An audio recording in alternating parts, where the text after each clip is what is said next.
Hello, welcome to Today in Space Live.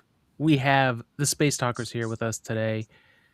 Welcome everybody to Today in Space.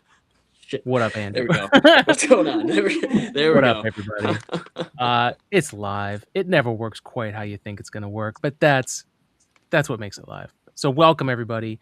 We have a bunch of people checking in on YouTube, Twitch, and Facebook. We're also live on X.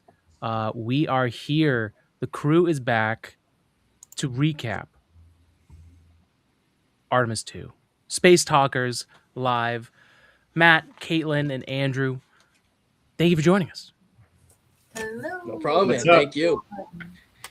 So if anyone is new, our crew here took over, jumped in when I needed help.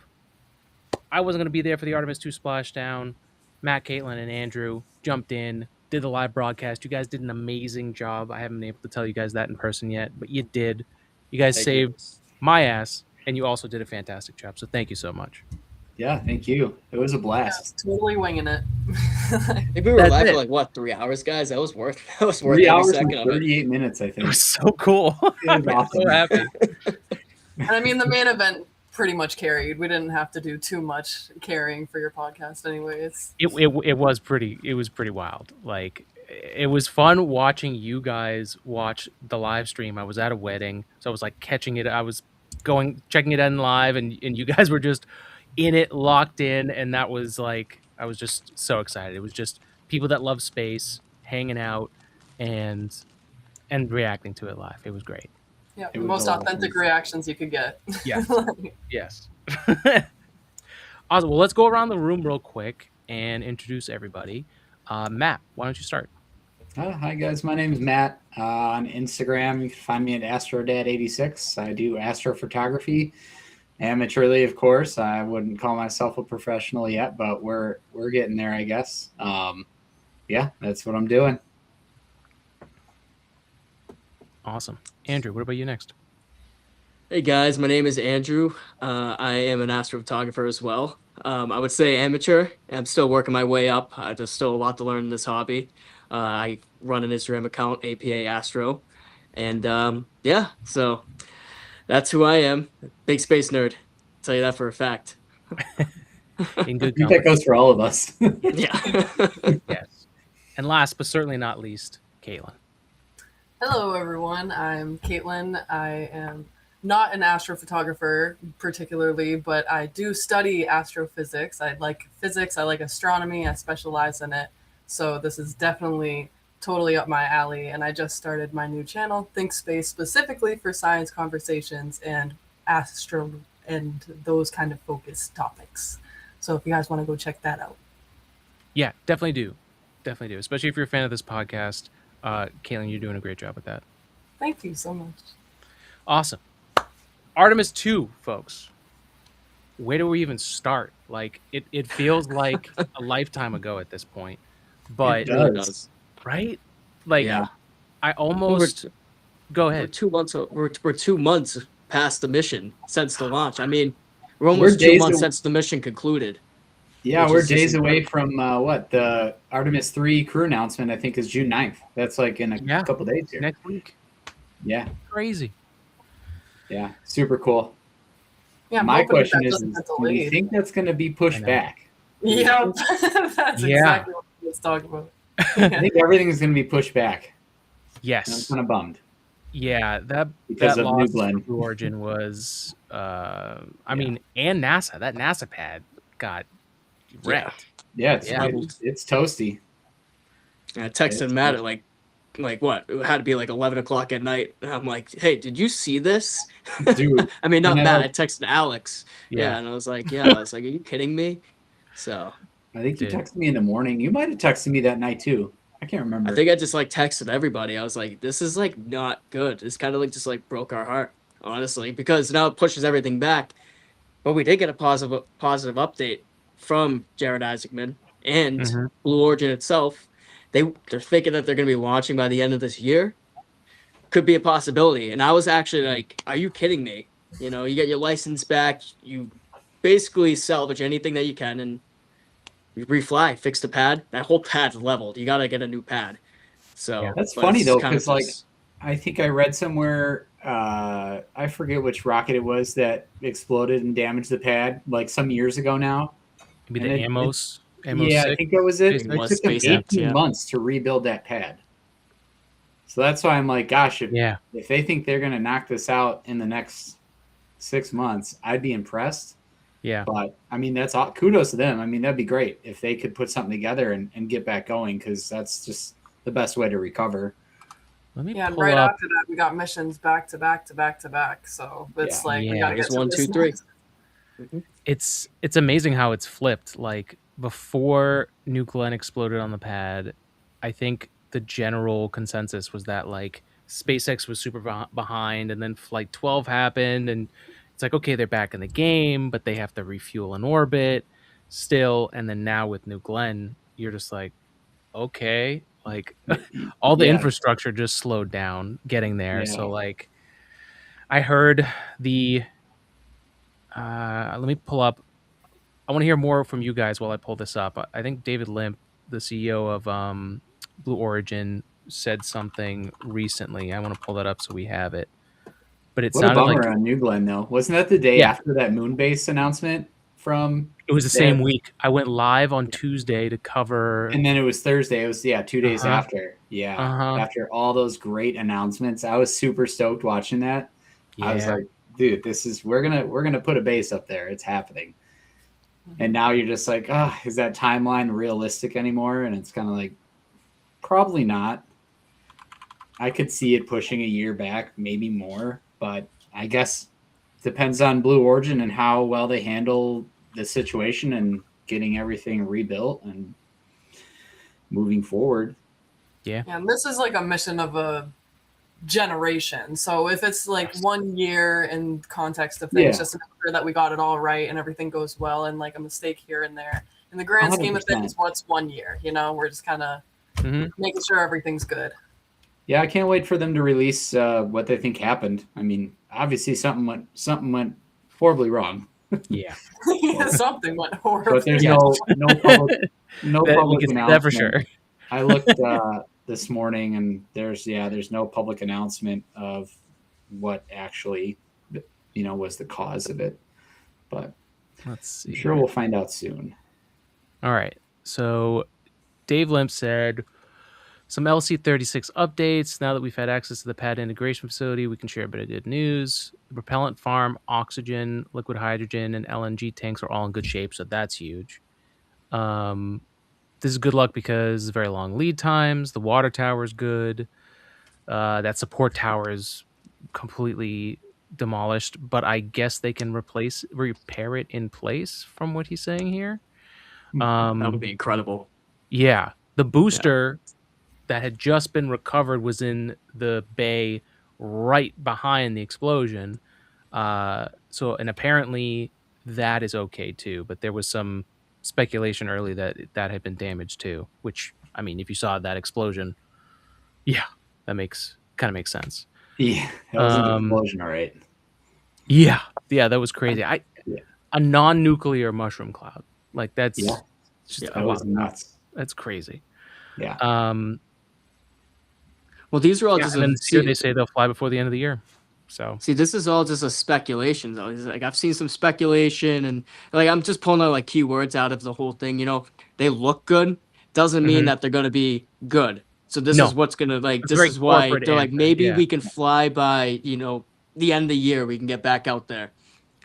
And personally, in my opinion, I don't think they're going to. I think that with everything that apparently looks good, some of it is probably not good. If you're gonna light a candle, basically, and it's just say it looks good, the chance of that thing blowing up is very, very high. The chance of you losing your license is very, very high. And once you lose another commercial program, then you're relying on other programs to step it up. If we lose SpaceX within the next few months, and I say this is what I think. If we lose SpaceX and say that they have Starship, or something like New Glenn just happened, you can kiss the moon goodbye for a few years. That's how I think of it, because there's no way you're going to be able to get everything you need to the moon without a commercial program. It's money, it's infrastructure, and Blue Origin and SpaceX, they lead the way, but you're kind of playing with fire. You know what I mean? It's a 50-50 chance. Alex, you know that. It's a 50-50 in space. You know what I mean? So Yeah. nothing's ever perfect. Space is hard. It's just Yeah. NASA, I feel, is in a very tough situation right now. And that's what I think of it. Yeah, I agree. And it's compounded by, when I started this podcast over what 12 years ago, like we had retired the shuttle and we hadn't even done commercial crew yet. So, um, we didn't even have our own ride to space. We were still paying Russians for Soyuz seats. So, and NASA didn't have something ready then. So, and Orion is the only thing left over from that era that was built to kind of provide stuff. And luckily that survived and we're able to use it and it's amazing. But like to think that that was originally made for asteroid mining is crazy, and now it's our moon That's capsule, nuts.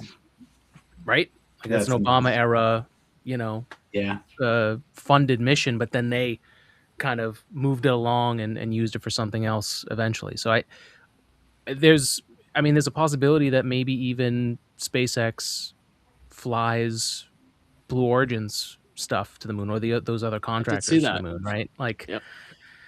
at least we're in a place where it seems like Jared Isaacman knows how to move the pieces on the board, and he seems to be a very competent leader, and he seems to be empathetic, which is even greater for a leader to be right now, especially for our American space program. So like, there's a lot of good things, but yeah, the reality of building and how long it's going to take it sucks. Like when I saw Yeah. that, like it was brutal.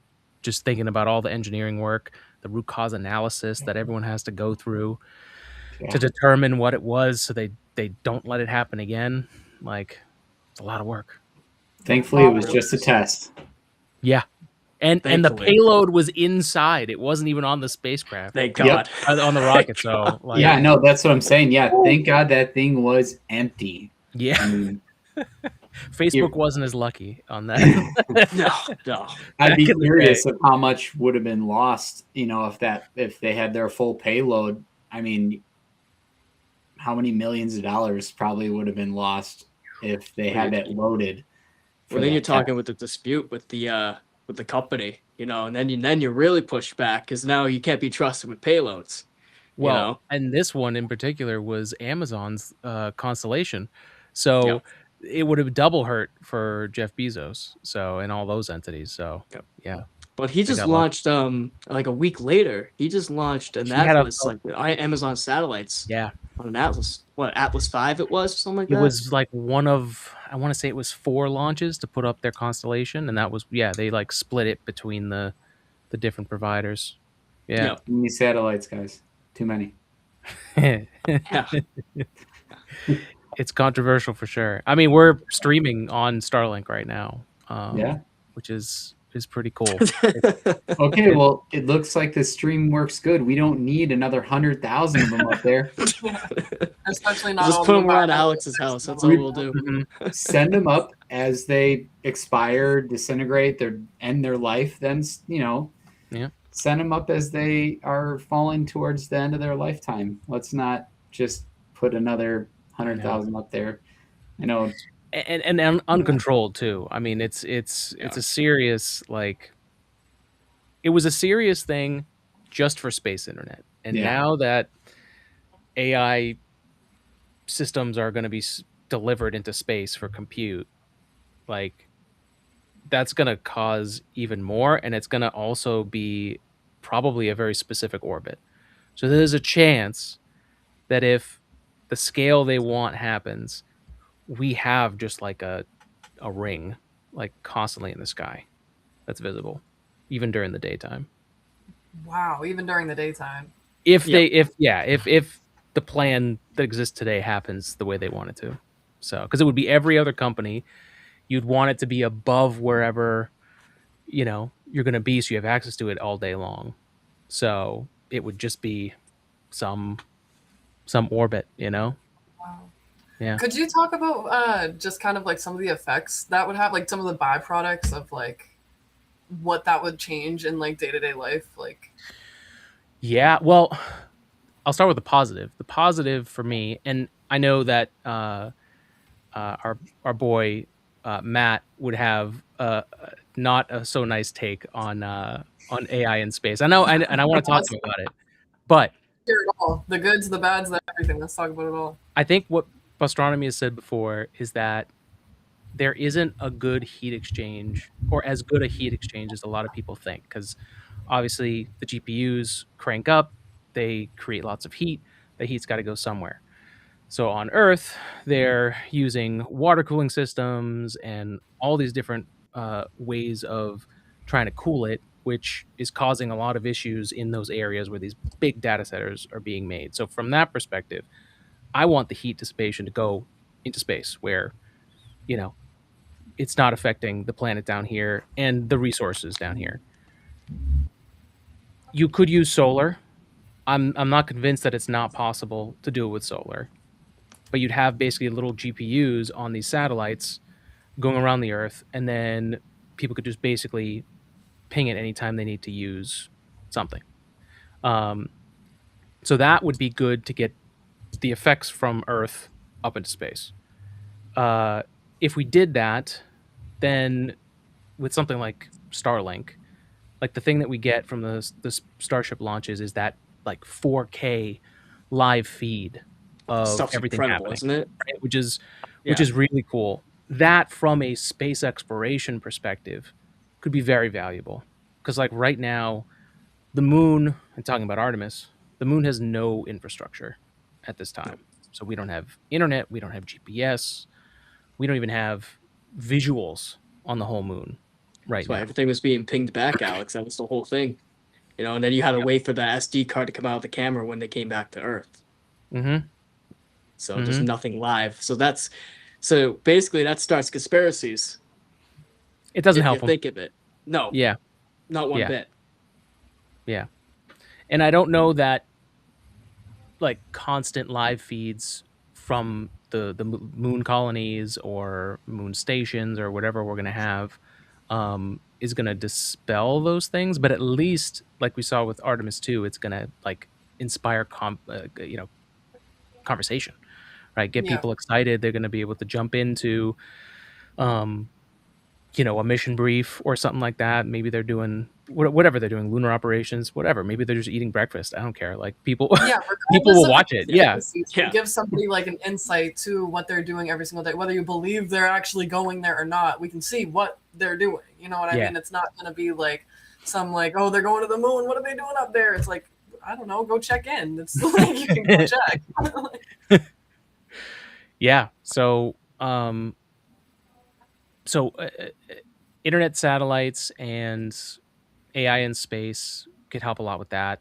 Um, assuming that there is a heat, a heat dissipation delta that they can achieve, right? They can cool down the GPUs that they don't overheat. Um,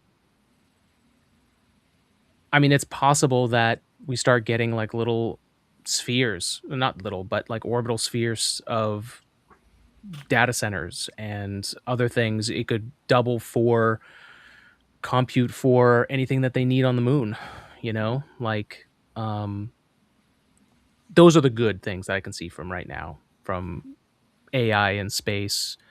I think it's something that could solve something way ahead, which is a Mars mission, a solar system mission, where your deep space, there's no backup coming, and your communications are 3 to 15 minutes there and back.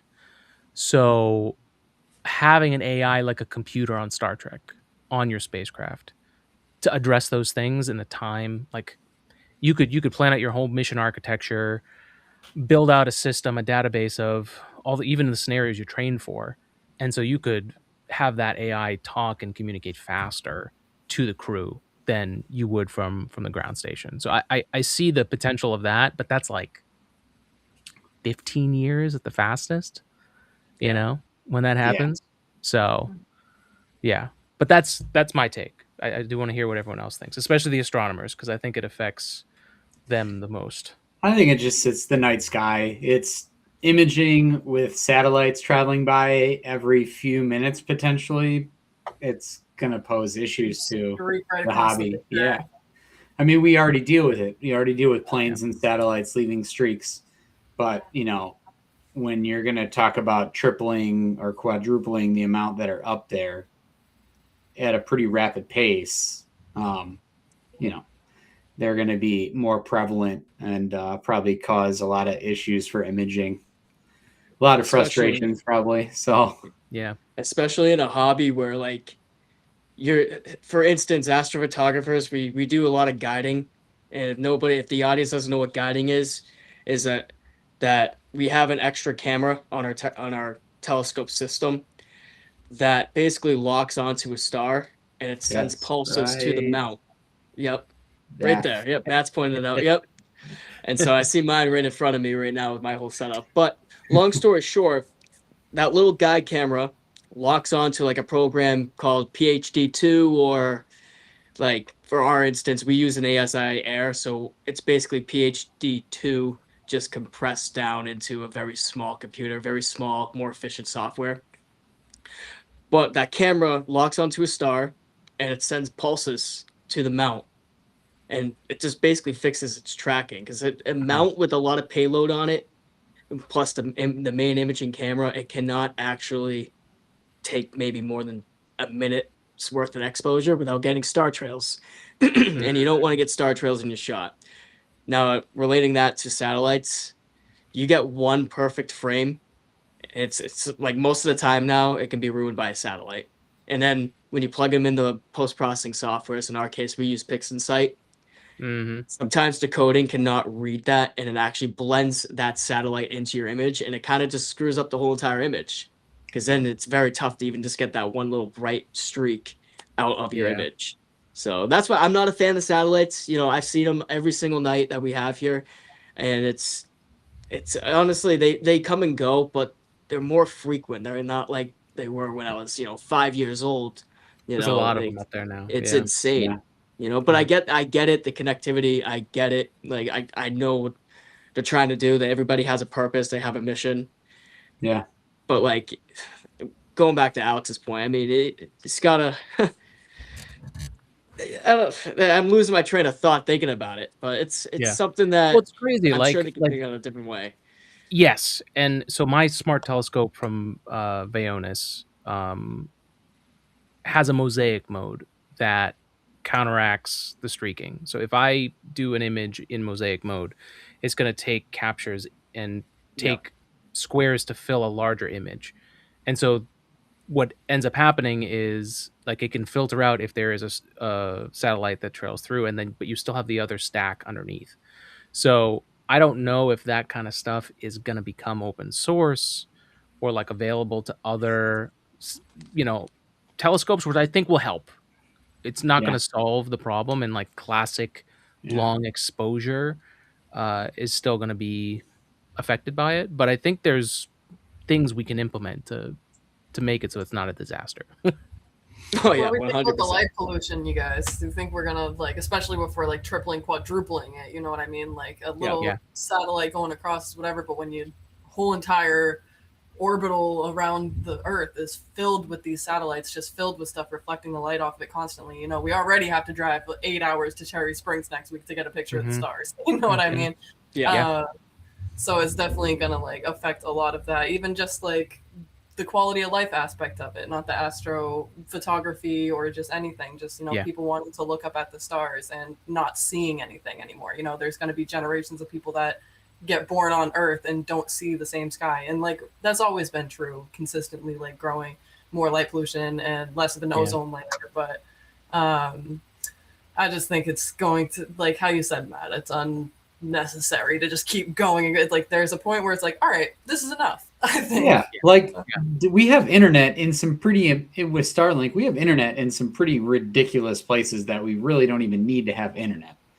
Like if I'm in the middle of nowhere hiking or camping, like I probably don't want internet. That's probably part of the reason I'm out there, is to get away from connectivity. So like now having that ability, it's like, okay, cool, let's go camping, and then everybody's just on their iPad. Like I having internet everywhere I think is not crucial, but I get it. I get having another source, Yeah. satellite source of internet, that gives you internet in a lot of places, but like how many more satellites do we need I mean, what are we trying to do? I mean, every nook and cranny needs internet. I mean, let's be real. I'm sure there's some places that don't need it. Yeah. But I understand the longevity and like, trips to the moon, trips to Mars, trips farther out. I understand definitely having infrastructure for it. But I just hope that maybe there'll be better ways to, project that internet versus having, launching another 50 to 100,000 satellites. Maybe they'll figure out a way to do fewer and just have them either more powerful for emitting signal, something like that. Yeah. Yeah, I don't know. Yeah, I wonder. It makes me think about like we've had satellites for a long time. Oh yeah. In a lot of different orbits. So like, Yes. has that been a problem in astronomy for like a while? But it's just because like there's not that many that it's such a rare event. Yeah, I think Or it's just because they're few and far between, whereas now they're just continually adding, so they're just becoming right. more frequent. Because yeah, in a night of imaging, 6 hours or more, I'm definitely going to lose some images that probably won't be able to be corrected to satellites or planes. Planes are, it is what it is. I don't, that is what it is. But satellites can be tough. But yeah, I think with, you're losing a few subs for, satellites now, but if you add, 50 to 100,000 more, how more frequently are they going to be coming through your exposure? Right. And I would think more prevalent, especially in some areas, depending if you're in a path, where they're just constantly, passing over. So Yeah.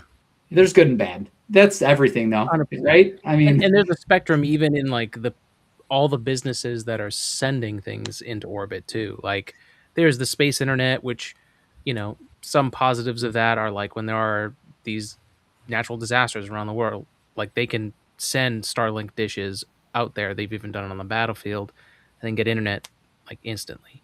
So that's an advantage and something that's you're like, okay, I see the benefit.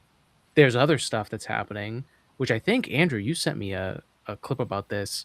It was for like Dark Sky Month or Dark Sky Week. There's companies out there that are trying to beam light back down to Earth Oh, I did during the send you that. nighttime. Yeah. Yep. yeah. What is that? So There's companies trying to beam light. You were from, literally from like talking orbit. about, Yeah. they want to make things less dark at night. And that, you know what that does though? That screws up people's. So believe it or not, guys, it's like it's so ridiculous. But like the more that you look into it, in the last month, I joined my state's IDA, International Dark Sky Association, and so I'm like, I try to tune into all their meetings and all that stuff. They are located out in Western Mass, and I'm located in Eastern Mass, so it's kind of very That's a tough, tough one. But they do have online meetings, and I've joined a few, and I mean, we talk about all this stuff, and then the most important thing too, believe it or not, even for us astronomers, you don't even have to be an astronomer for this little problem. It screws up with your mental health. People need to sleep. You know what I mean? If people don't sleep, they're going to be very grumpy. It's not that. People don't just see pure darkness because people can't sleep in darkness, and they just, that how much that's going to play with your brain. And then you think of the other things. Trees, like in nature, they need darkness to grow at nighttime. Like they do. Same with animals, Crops. So yeah, Crops, it's like everything. farms, animals, So birds. I'm in the middle of growing everything. herbs, Yep. right now, and like having the different light cycles for the growth versus the vegetation aspect. Like if you have too much, you're going to kill the crop, and it's just like, it's we don't have. This is the same kind of problem that the moon is going to have and Mars is going to have. Like there's no laws, even space. There's not a lot of laws in place. There's not a lot of precedent for anything. So governments or any of it. Yeah. yeah, and so you've got And all who these gets to companies that choose, now right? Who does get to write the laws? 100%, right? And like, do the laws only, like for anything that's in orbit, do the laws only pertain when you're orbiting over that country? Is it international waters? Is it, and like the only thing you have to go off of is the space treaty, which just basically says whoever launched the spacecraft basically is responsible for that spacecraft. But like that's it. Like it like Yeah. it's all the Wild West right now. That's So all it is, man. It's a little yeah, bit we of a finally race. have the access to space to the point where we can start looking down the line and be like, is the moon landing area off limits? Yeah. I saw Right? something about that. Yeah, Like to be exactly. undisturbed. Yep. Are there protocols to make sure that we're controlling for, did we find life or did we put life there?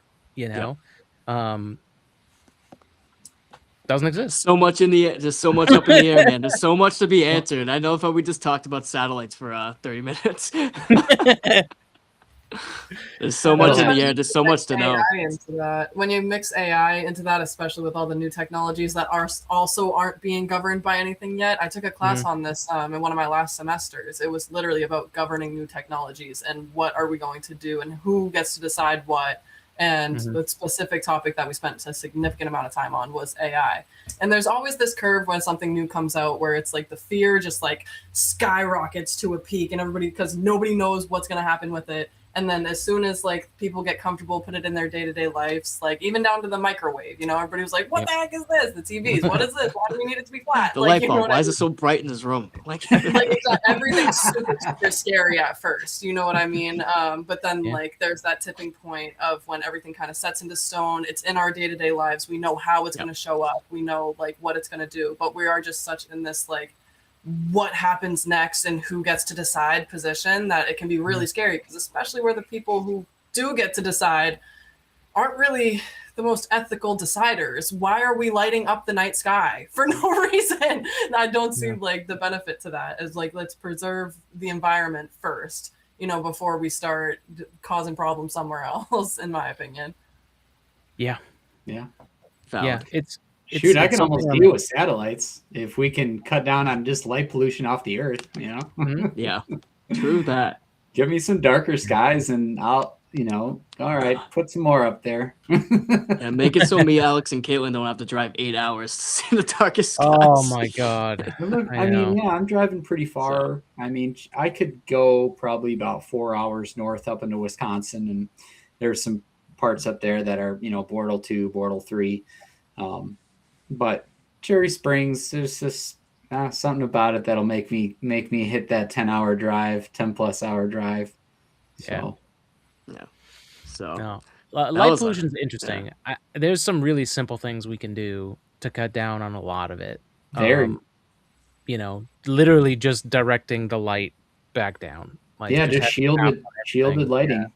Yeah, like, it's almost as simple as that. If business and companies building, especially new stuff, just shielded lighting outside, like. Yep. Exactly. It'll help. Mm-hmm. So the technology thing is, I love what you said, Caitlin. Like, so having worked in the 3D printing industry, I saw that same kind of like trend, but from like the developers of it. So like there's the hype of like, oh my god, this technology can do everything, and then everyone's like, we're gonna take my money, like let's invest in this, and then like the hype dies, and then there's the crash where the money pulls out. Yep. Like, and you're just regular like day-to-day basis use of it. Mm-hmm.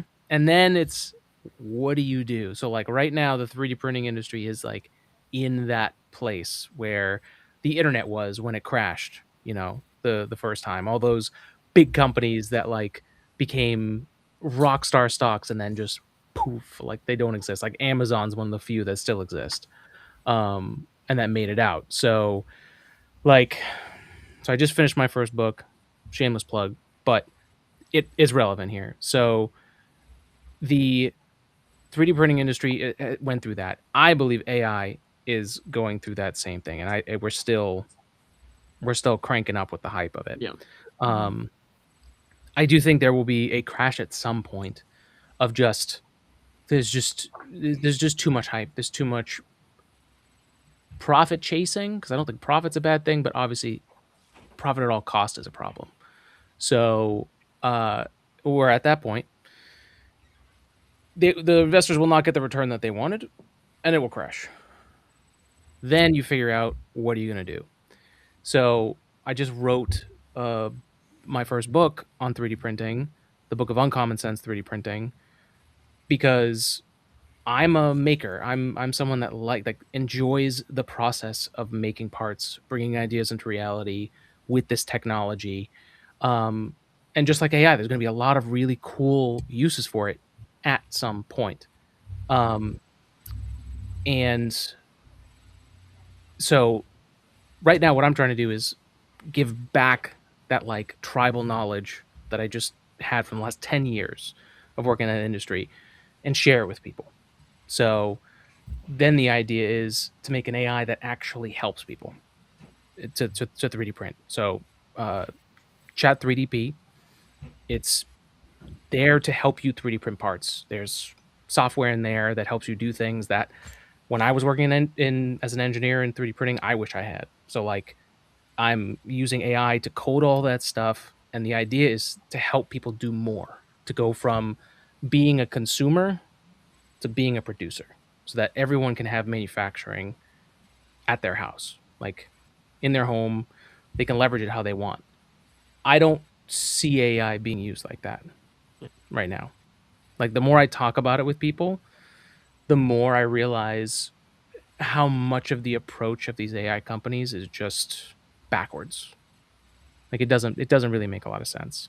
Yeah. It does feel like that is almost being like forced on us too. It's like not Mhm. like the average consumer is like going out because they're interested in getting this AI thing and bringing it into their house. It's more of like they're downloading it on our phones.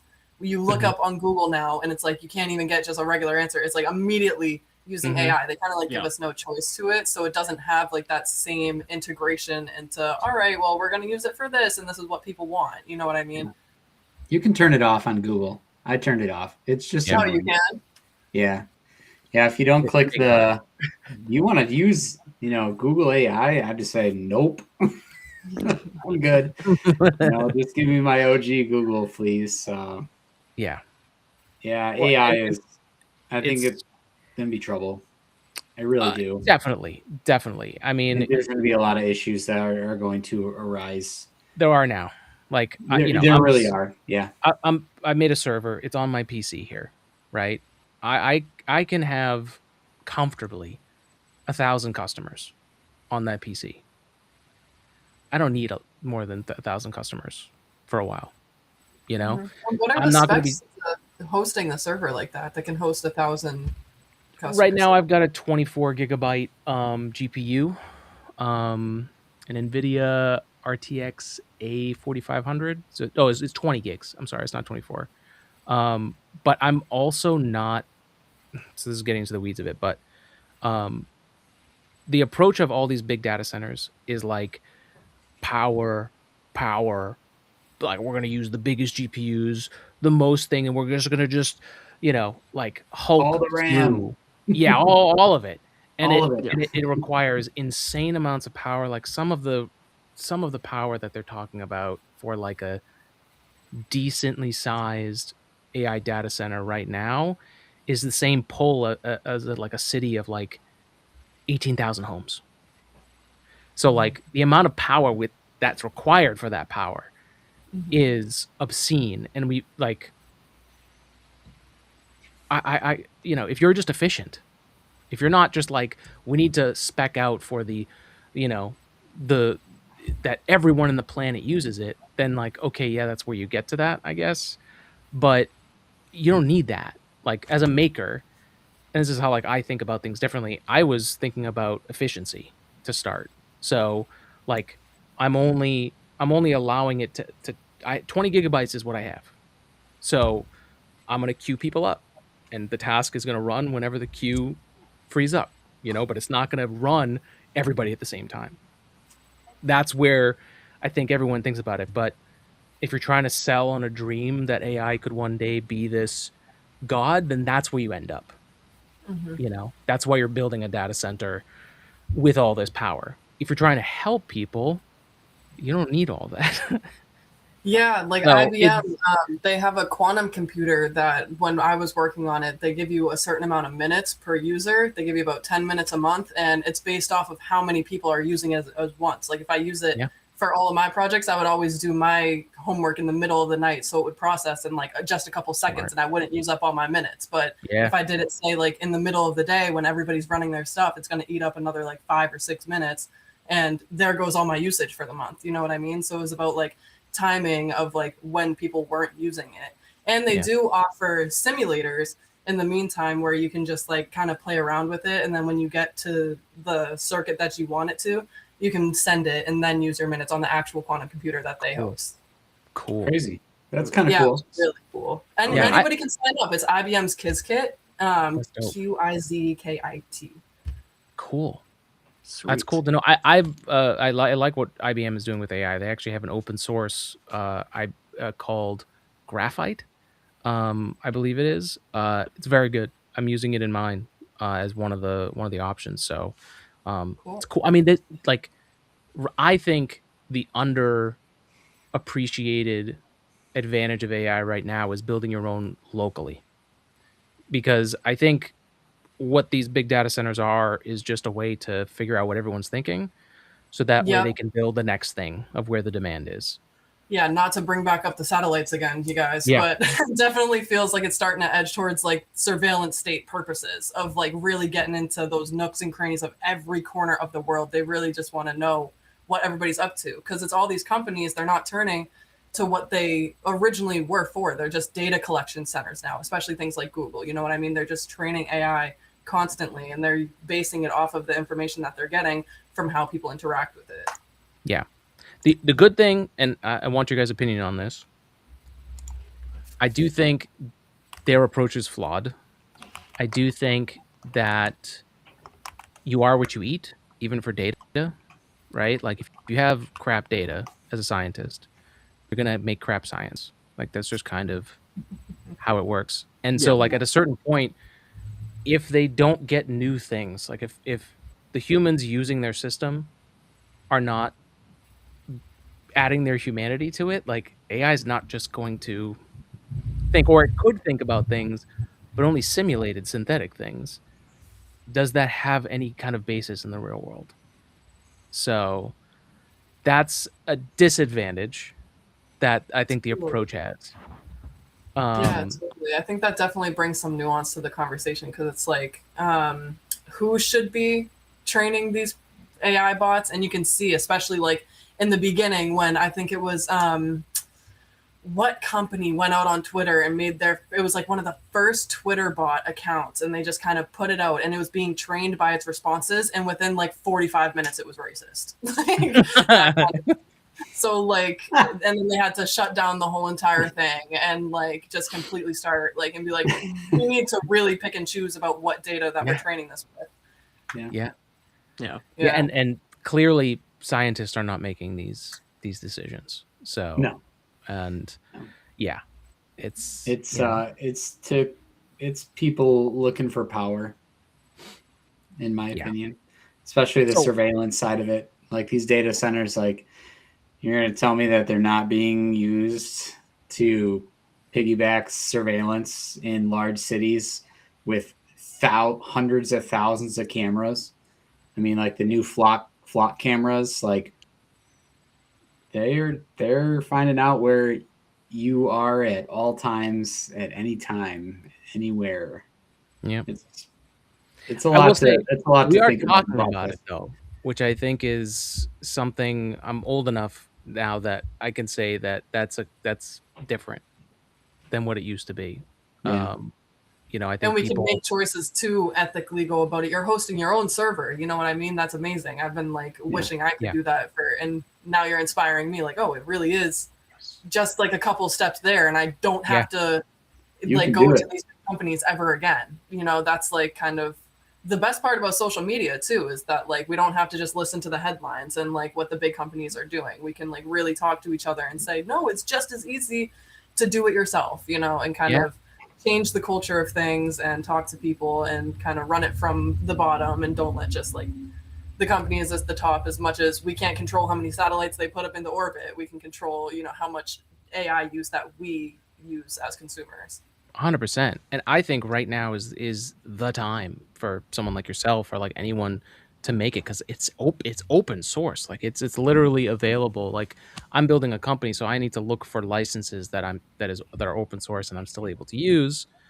But you know, even with that limited filter, like there's so much that can be done. And I think once that hype happens and the fall happens, I do think that we'll finally, just like 3D printing's at this point, like my job right now, other than talking about space and with awesome space people, is to help people make things for themselves, become manufacturers at home with 3D printers, find the potential of it, find the uses for it.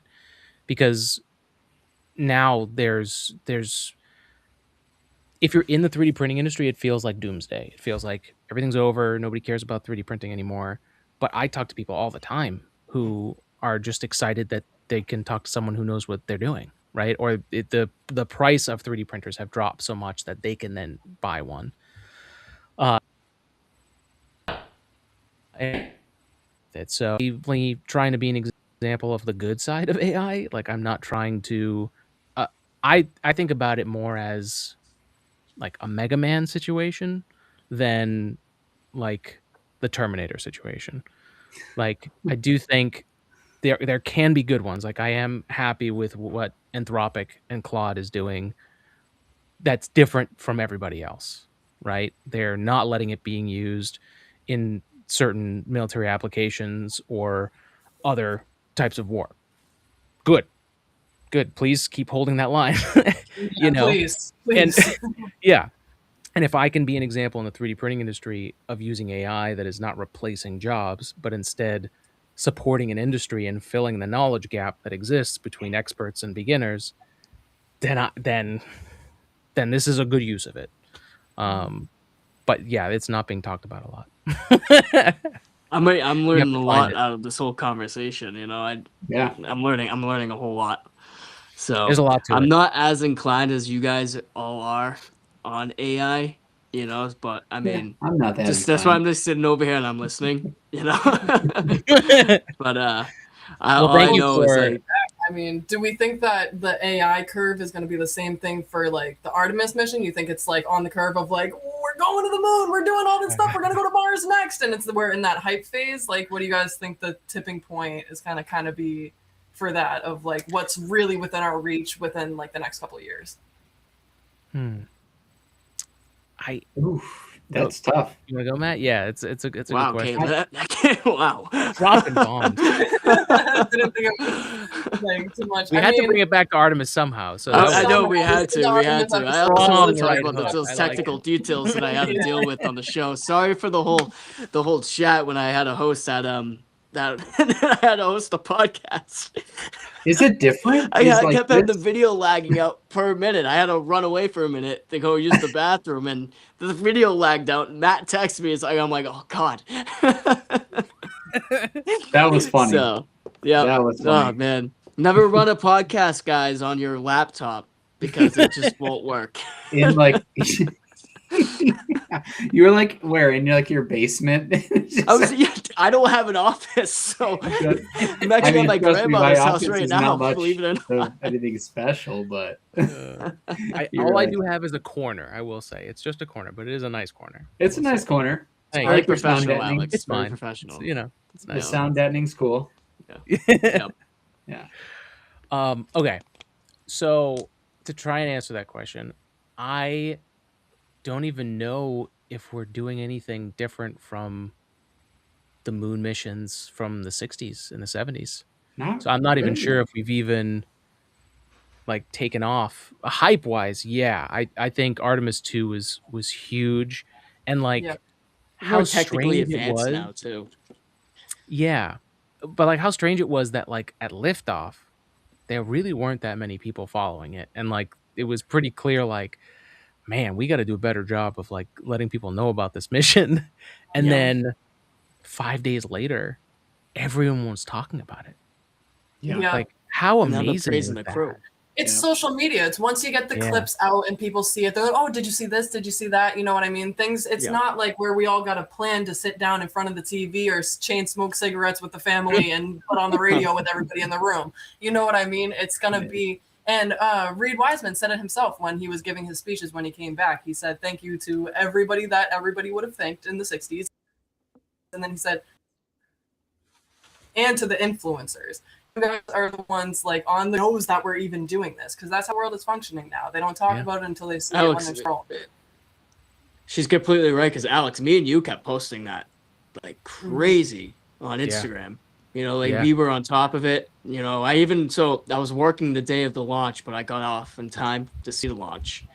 And this is at my previous job. We had a TV right behind the counter, and I was like, I didn't even ask my owner. I just put on the Artemis 2 mission. You know, every customer that walked in could watch them suit up and play their little card game before they went on. Yep. Before they basically walked out to the van and then were on their way to the pad.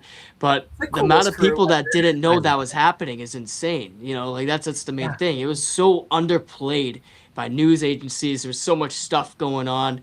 It's like these are the moments that unite people. These are the moments that basically live forever. Like these guys are pioneers for what they did. This whole entire crew. I still don't think, even 5 days later in the mission, that they've gotten enough credit. You know, they've been to the White House. Yeah, they've been on the news. I get it, but like they haven't received really a lot of credit, in my opinion, for what they've done. Because a lot of people don't care, and it's so sad to think about the that. Community for sure, but like you're saying, nobody outside cares. like people don't care. Like I'm trying to see that from a perspective of somebody who, like, for instance, obviously we're all space nerds, you know what I mean? But that'd be like somebody who's not a space nerd, like my friends, for instance. Some of them will pay attention and be like, "Oh wow, that's cool," but they don't care as much as like I feel like everybody should care. You know what I mean? It's the same thing in the 60s, why there were songs called Whitey on the Moon. You know, I can't pay my bills, but Whitey's on the moon. The gas, nobody can afford their groceries, but like, you know, we're sending people to the moon. You know, the average person is like, why can't I afford gas prices? And like, why is there wars that aren't being addressed, but we're sending people to the moon? You know, it's still the same exact story as life has to roll on. A huge the political space conundrum. Yeah. And a lot of people, when they talk about the space race tipping off, they always say like, oh yeah, and then public interest decline. They don't really, and then at most, maybe they'll mention the Vietnam War. They don't talk about the civil rights going on at the time. They don't talk about like just the average poverty crisis that was going on and the issues that needed to be addressed and everybody wanting to be addressed on Earth before we go somewhere else and start doing a whole nother story there, you know? And I've seen a lot of the same opinions on social media from people during the Artemis mission. And that's definitely what inspired me to be I'm going through a whole entire list of all the space missions ever, and I'm totally going to be mentioning all the social context around every single year, because that's what drives this stuff. You know what I mean? Is public opinion on it, and if people are actually interested in it. But at the end of the day, like you said, these conversations, whether people are saying conspiracies or just like looking at the pretty pictures, like whatever type of hype we can get, you know, like this is what we're looking at. And especially it's so important to explain to people, you know, directing that anger towards NASA when we're in such an like education crisis in this country is not where to put that anger. You know what I mean? Look at the military budget versus NASA's budget.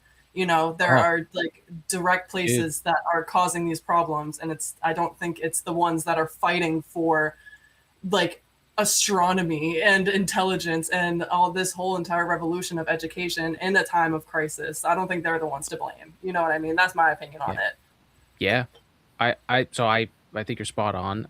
So the thing that you're touching on is something that I put a theory on, and it kind of scared me how accurate it was. But so the space conundrum, which is this correlation between societal chaos and space progress. They both seem to increase at the same time. The first one was the original space race, and for all the reasons you mentioned.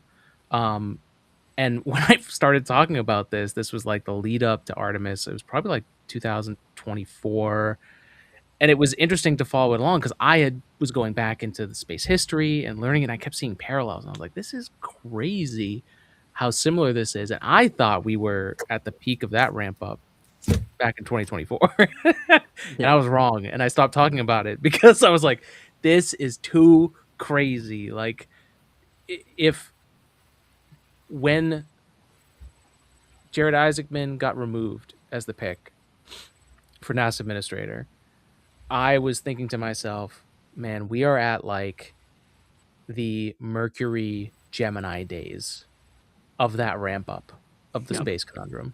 Yeah. And I feel like that's, so to go back to like your ramp question, that's where I think we are in our cycle of the space conundrum, is that we are still building the machines that are going to get us to this next moment, which could be stepping foot on Mars.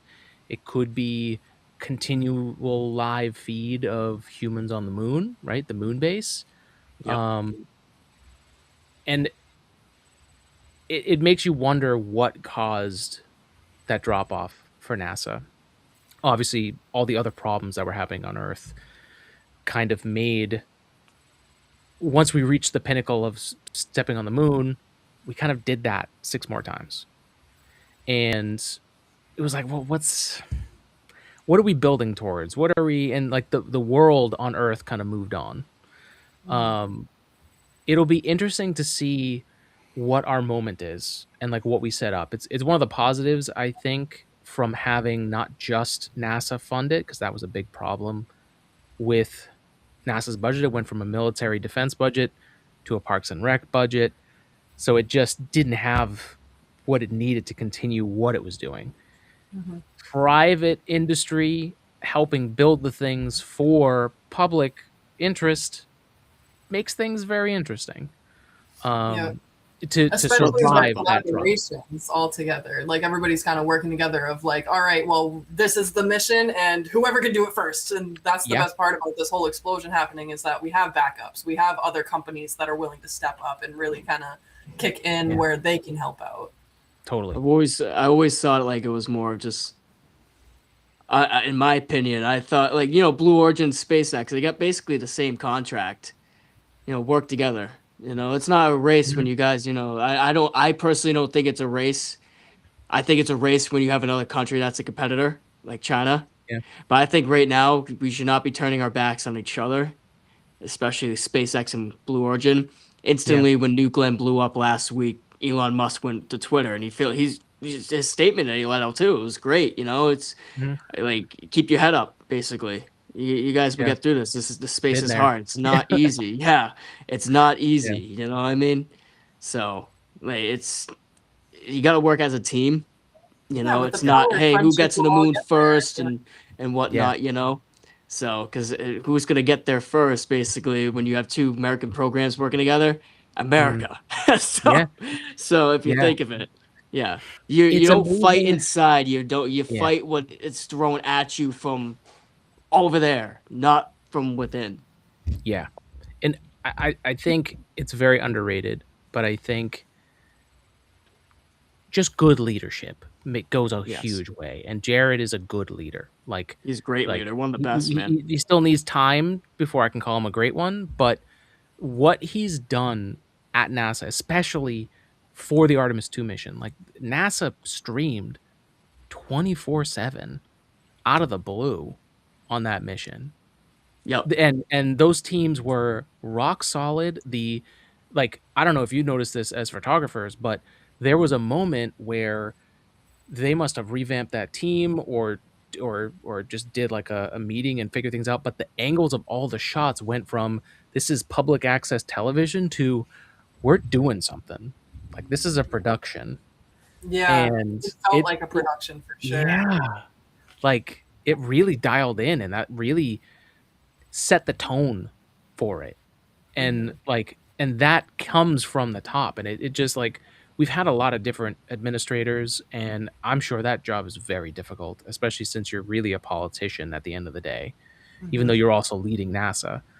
Um, so I don't even know what it's like to do that job, but however he's doing it seems to be the best we've seen since maybe James Webb, but that could be too early to say that, but it's I crazy. mean, Watched look that what he's documentary doing the other now. night.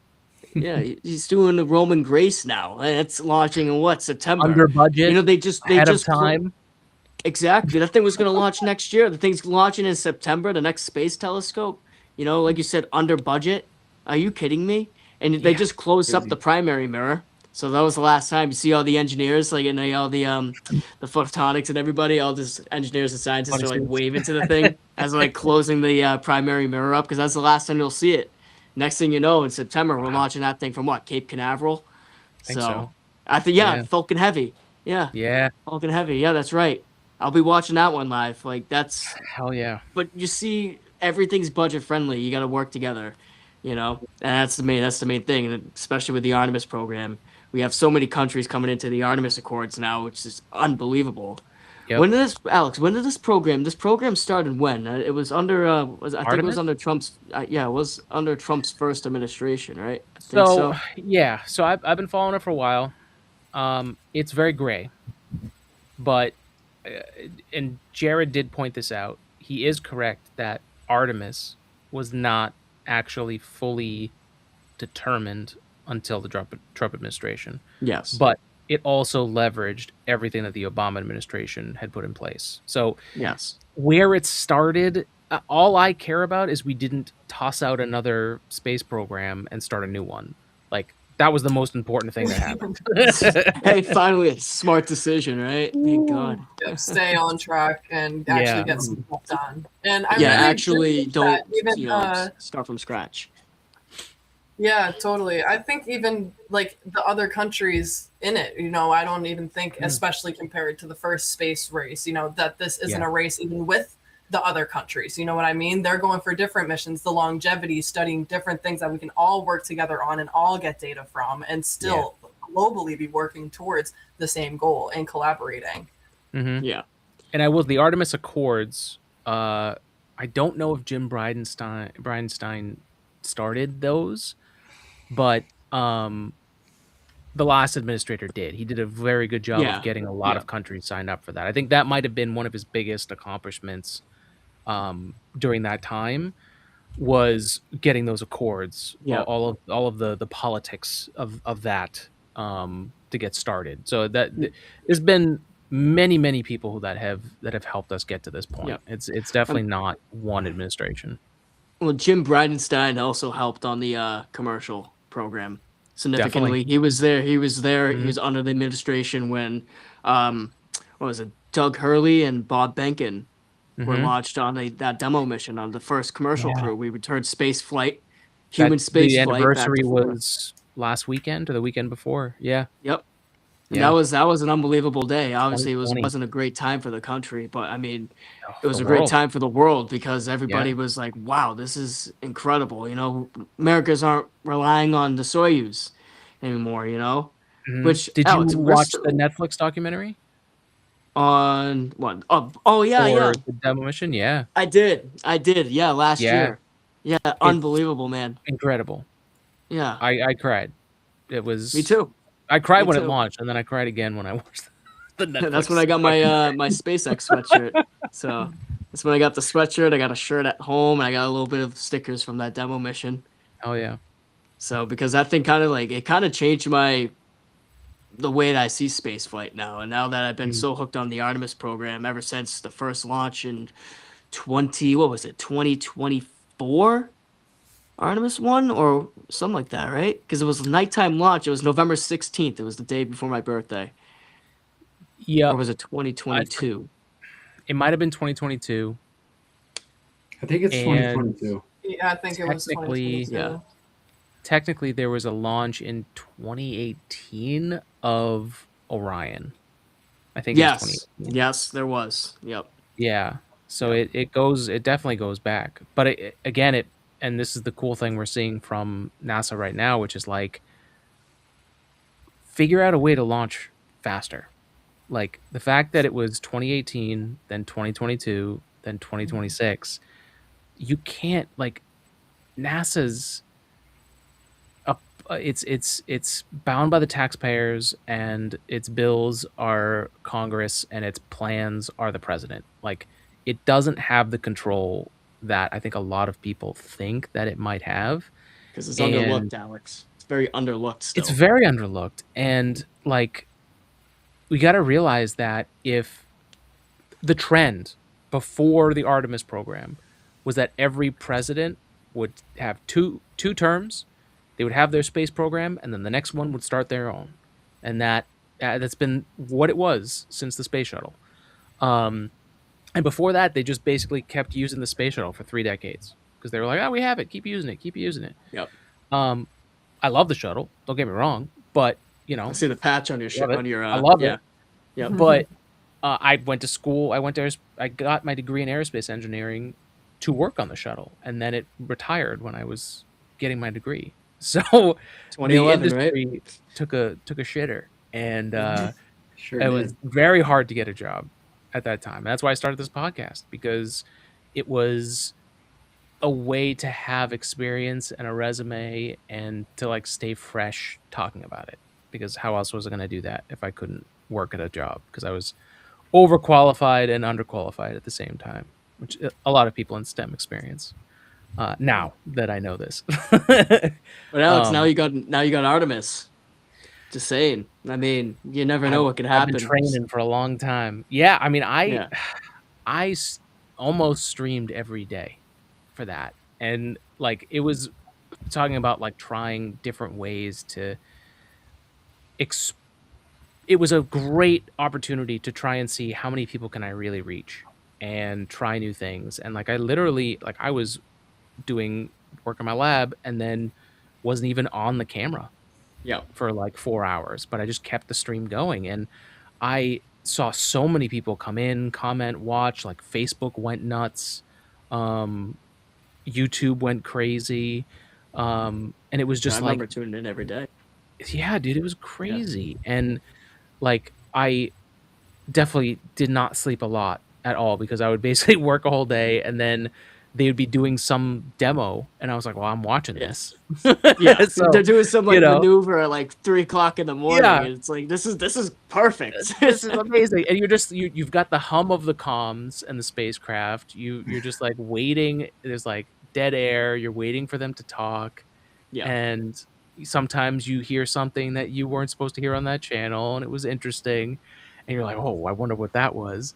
And like the it was toilet. just like it literally felt like there was one day I remember that I stayed up until like 2 or 3 in the morning because that was when the astronauts went to sleep. It might have been that first full day in orbit Yeah. before they hit the translunar injection.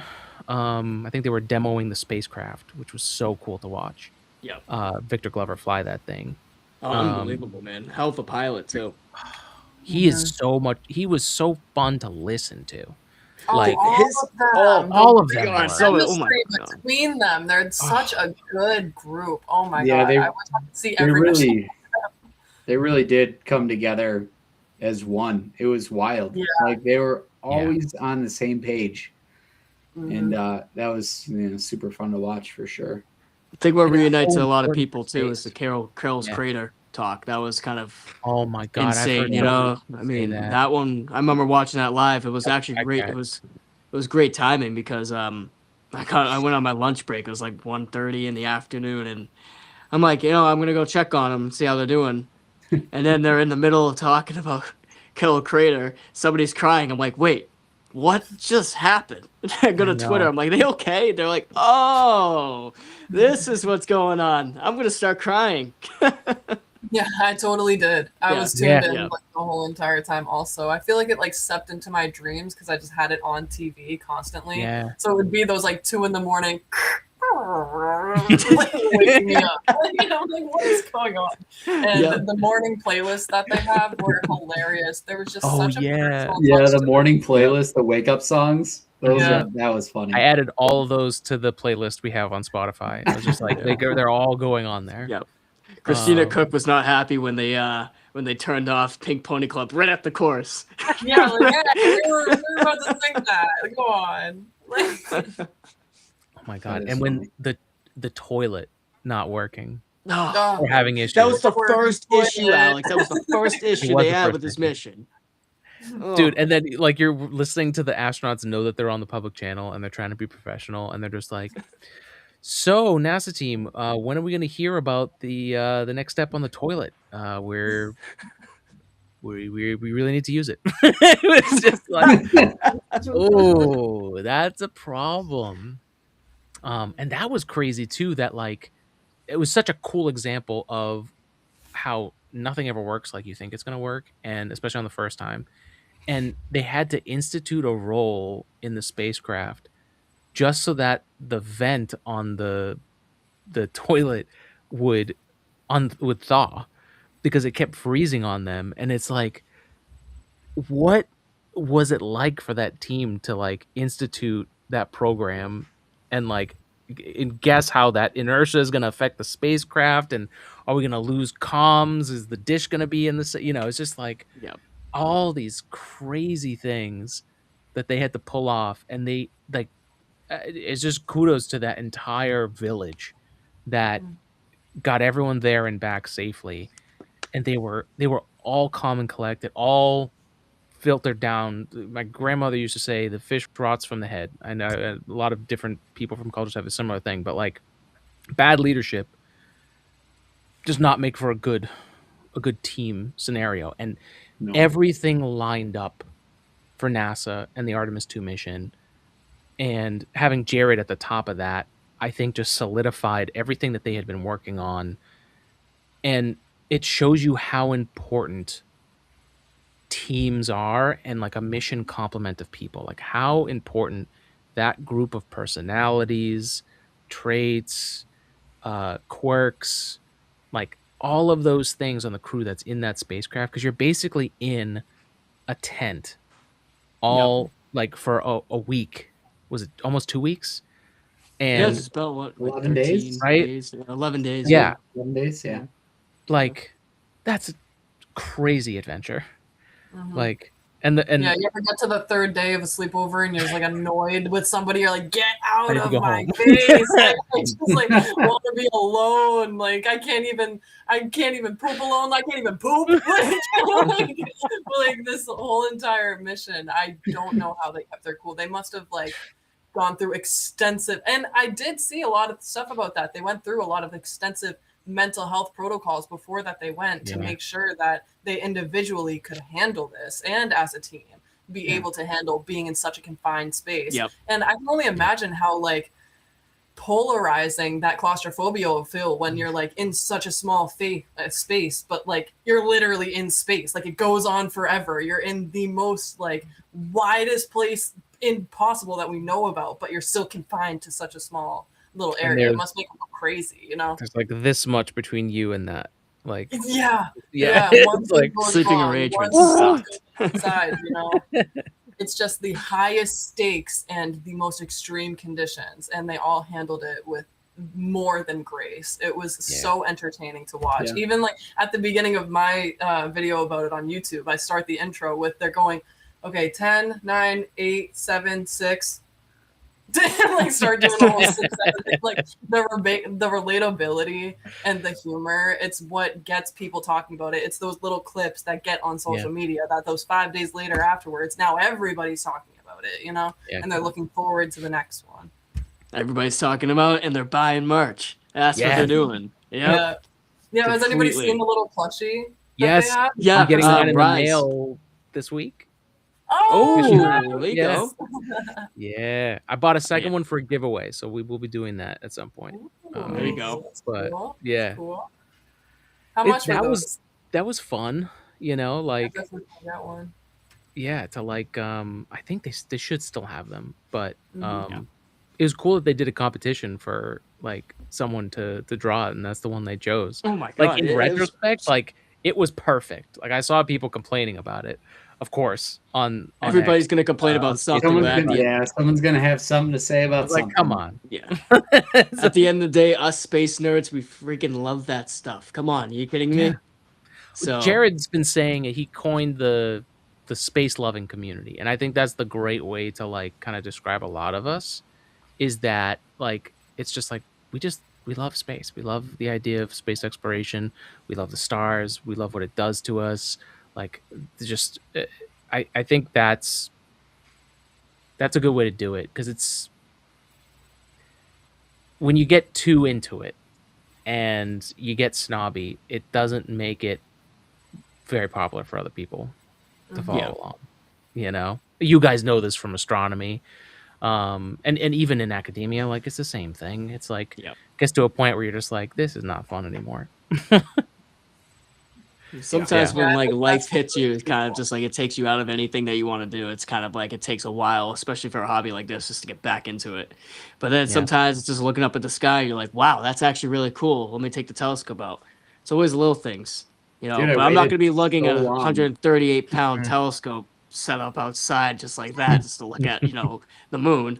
So, so Yeah. that's when sometimes like hobbies like what me and Matt do it gets tough, and I mean he's lucky he has a little setup behind him, something that he can just pick up and place out there. It, For it, me it takes a portability hassle. is nice. Yeah. Yeah, Portability for me is huge because I don't always, my backyard is like a Bortle 7, so it's not the best. But a 30-minute drive gets me into a Bortle 5. So portability was, yeah, a huge factor Mm. for me. And, it's these small refractors these days, they do so well. It's just like, but yeah, no, Yeah. Andrew's new setup is amazing. I can't wait to Yeah, see let's it. flip the camera. Can we see? Yeah. Let's go. all right, let's see. I'm just gonna flip it this way because actually hang on. Sorry guys, I gotta Thorn. get used to doing this on my Thorn with the Thorn, 238 setup. 238. That's a There she chunky. is. That's a Hi, chunky little Thorn. one. Look That is at a that. beast. Oh Hold yeah, on, there's hold Thor. on, Yeah, hold on. 238 pounds here. Hold on. Yep. Yeah. There we go. Look at that beast.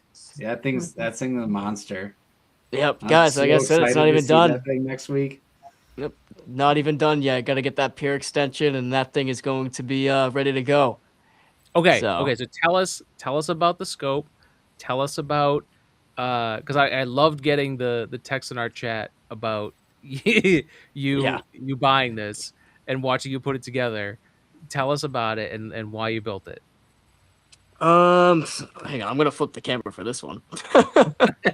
That's what I'm gonna do. I want to talk. I want to see myself talk. All right, so I built this setup with the main purpose of doing some astro photography research. I was actually kind of inspired to do this by Caitlin and the whole crew at the observatory. Because growing up, like Jamie over there, she runs the whole what is it, astrophysics department or is it astronomy department? Caitlin, that's what she Yep. runs. So Or over at BSU, the ironic part about having the whole entire fifth floor and roof of the science building of BSU be dedicated to an observatory and all of our astronomy efforts is that we don't have an astronomy major. We have a physics department and then we have an astrophysics focus, and we have Yep. such a strong department there. We get funding directly from NASA Mass GC, so we have plenty of grants for students, and that's what Andrew, I'm assuming you're about to talk about. What we do is we not Exactly. only do the Yeah. public events and like all that stuff, but we do a lot of in-house research and astrophysical imaging. And that's what inspired me to really start developing a whole entire setup. Monochrome setup in particular, because monochrome has the best signal to noise ratio for research purposes. It shoots black and white, and it shoots through single layer colors. Single layer colors, you get the best signal noise ratio. You get really that true data that comes out of all these objects that are in our night sky. Narrowband data as well. It's the same thing for hydrogen alpha filters, oxygen 3 filters, which I'm currently going to get one very soon. I'm going to be shooting hydrogen alpha, That'd be luminance, super red, cool. green, and blue out there. But primarily this setup is for astrophysics research. But touching back on what Caitlin just said, as we do research over at the observatory in Bridgewater, Massachusetts, it's more of they have a bigger telescope in the dome. So think of that setup that I just showed you, my setup that I just built, and I'll think of something that is bigger. Basically, it's the same thing, just smaller, right in front of us. If that makes sense. Cool. So That's awesome, though. It's but such the a whole smart way point, to do it too. Like, so if you're trying to do research, get a telescope that's going to get you the best data. Like, that's a great idea. that's the main thing. But at the end of the day, for anybody listening, it costs a lot of money. Yeah, It yeah. costs.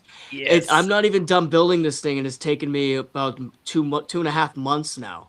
You know, I got a pure extension coming for the thing. I still need to get a sulfur filter and an oxygen 3 filter, and I need to get a router for the thing still. And it's like, it takes a long while. And if you really, really, really want to invest in this, you don't jump into a whole monochrome setup like I did.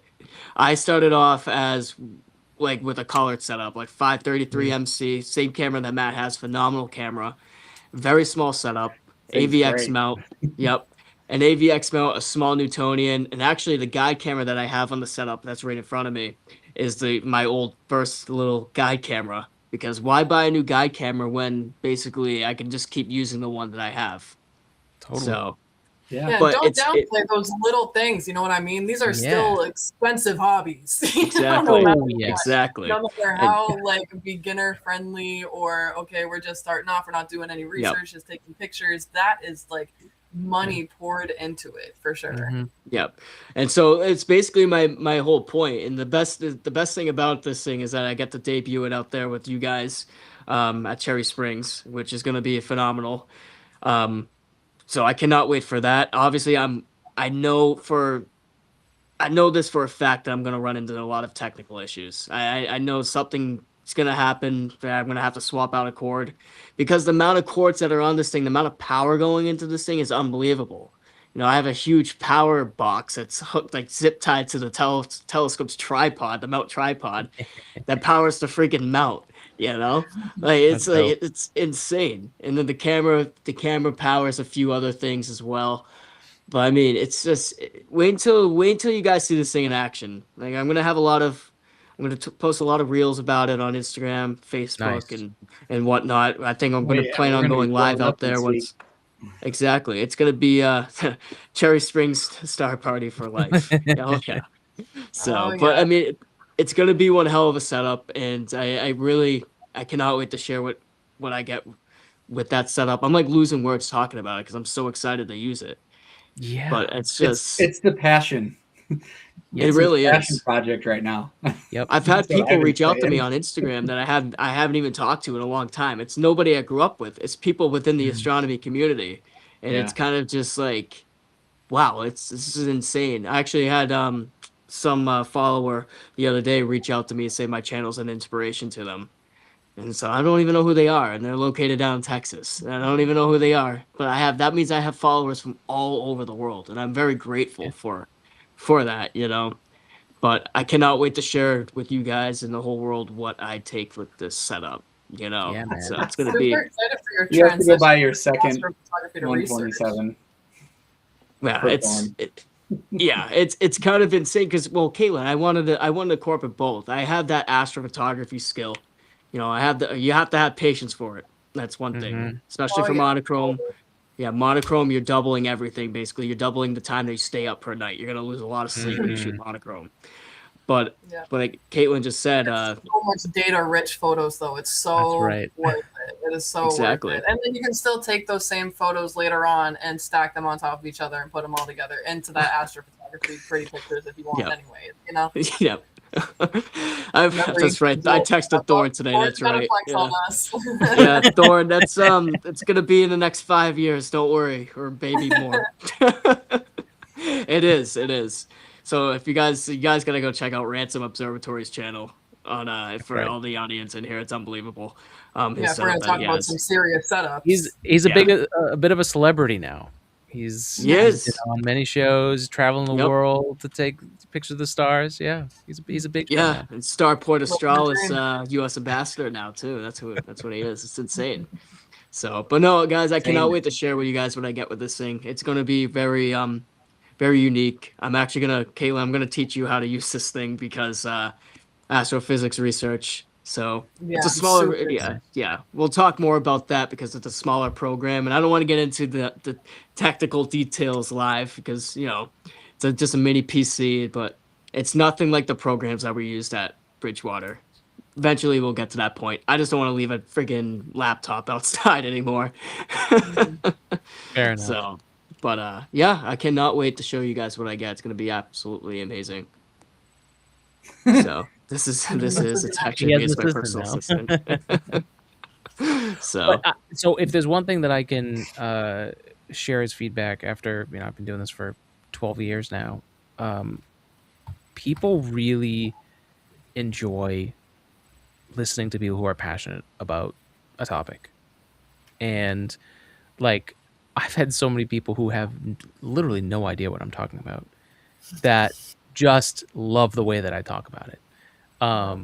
So it's what I loved seeing from you guys is like growth in your own channels and your own stuff online after coming on live. Like that was such a for me that was such a cool thing because like it's just getting a little bit of confidence and another opportunity to just kind of like go further on this. I'm passionate about this, and all of us here are about yeah, our own stuff. Space definitely, but our own unique experiences and takes on things. So don't ever let like the nicheness of your topic like limit you from putting stuff out there because you literally absolutely. have no idea who's gonna yeah. catch it, and it's wild. I mean, And even if they Alex. don't know what you're talking about, they love the passion. The amount of comments I get on like my videos on quantum mechanics or anything that they have Yeah. no idea what I'm talking. I have no idea what Yeah. you're talking about, but I can More listen to you talk passion. about this all day. 100%. It's perfect because look at the amount of look at like the community that we built. Like, oh, Alex, I took over your Artemis 2 podcast because you couldn't make it, But What? if you look at the whole thing, it's the whole Yeah. community that we kind of built. Like I went on my first podcast with you back in 2024. I was nervous Yeah. as hell. I didn't know what to do. It was my first podcast, My account was basically dead in the water. And then once I got on your podcast, it kind of like inspired me just to go back into the hobby. Obviously, just total Yeah. solar eclipse, like an unbelievable event. Even I Oof. witnessed it It was with a good Matt and primer. Thorn. Yeah. Yeah, but It's I great. mean, just hopping into that, and then basically we've been chatting ever since. It's kind of it's insane, And then Yeah. meeting Matt last year. I've known Caitlin for how long? Caitlin, like 6, maybe 7 years, a long time. It started over in 2021 at the Oh observatory. So yeah, yeah, it's Wow. insane, isn't it? when I Yeah, started over there. yeah. So it's kind of insane. Like look at the community now, and so it's like is Absolutely. it if I can relate this to the Artemis, like it's kind of just like one of those community building things. It's kind of just like like it's niche. It's neat. That word that Alex just used. I can't even say it because, wow. But Well, it's pretty damn amazing. it's an honor to have helped in that regard. I was speaking into the black void of the internet for a long time. And not a lot of people in my life really get what I'm doing, Mhm. but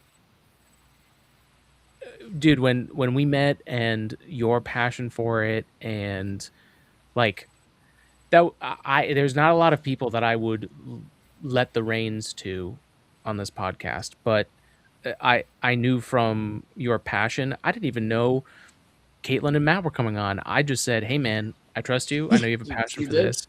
I Yeah. literally was just Yep. like sitting there going, "Oh my god, I have a wedding to go to. I'm gonna miss the splashdown."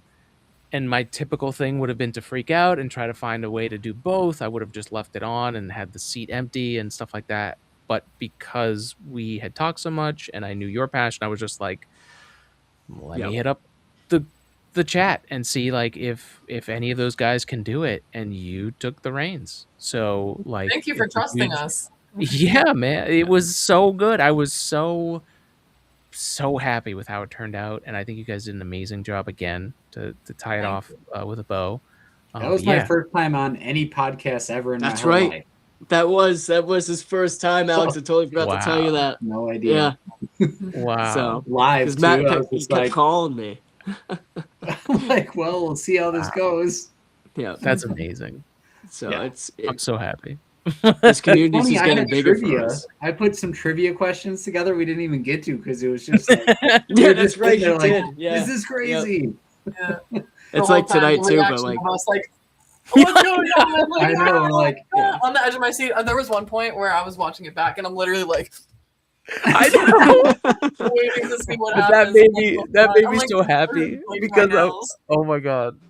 Because there was a few things I didn't get to watch though. I still haven't watched the entire thing, but I skipped through when I had time to just to see how you guys did, and just seeing like the different the different seat angles, and like I would go to a certain point of like, oh, this something happened. Let me look here. Everyone's like positioned a certain way. It was just like Yeah, it's I like mean, it all of us reminded like me. this.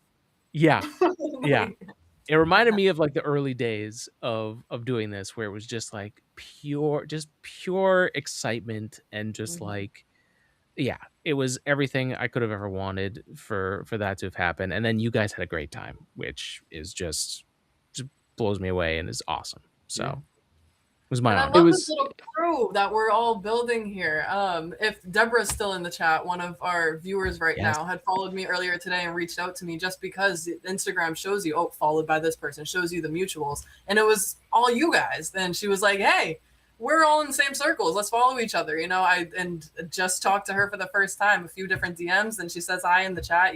Like it's great a way to like just meet everybody and build a 100%. circle of people who get us. You know what I mean? Like you said, like not a lot of people that I talk to on a day-to-day basis want to even like hear me talk again about like the same spiel of space and physics and science. You know what I mean? Like, Mhm. and with a group like this, we can talk about it all day. You know what Yeah. I mean? We're never gonna get tired of it. the main thing 100%. too is to inspire others to do what we do. Like that's one of the Yep. main goals I've always thought. Yep. I've always thought of it. Like Alex said about an hour ago, it's more just like the Artemis program is to inspire others too. It's inspire, unify, and so it's pretty Yeah. cool how we can actually unify this little group that we have here and expand out. Because there's so many, like we have an astrophotography group now. Now we have Star Talkers and Space Talkers group, and it's like ouch, Space Talkers, it's just it's wild. We do have to It's get those great. guys back together though. We do. That's for damn We sure. do. If Matt and Well, Thorn are still in the chat, Matt's got to figure out his schedule. All right. yeah, So he does. He come on, does. Matt. Yeah, Matt. We were supposed to I do love you, this. Matt. Yeah. Love you too, Matt. But Matt, we were supposed to Not do me. this like 3 months ago. No, Stricker. So Yeah. I think we had a podcast ready to go for believe it or not, guys. We had a podcast ready to go. I think it was Space Talkers reunion, but Yes. it was the total solar eclipse one back Yeah. in back in Mhm. April, and Matt last No, I second mean, change, but it was life okay. happens, Hey, it and happens, especially with live stuff.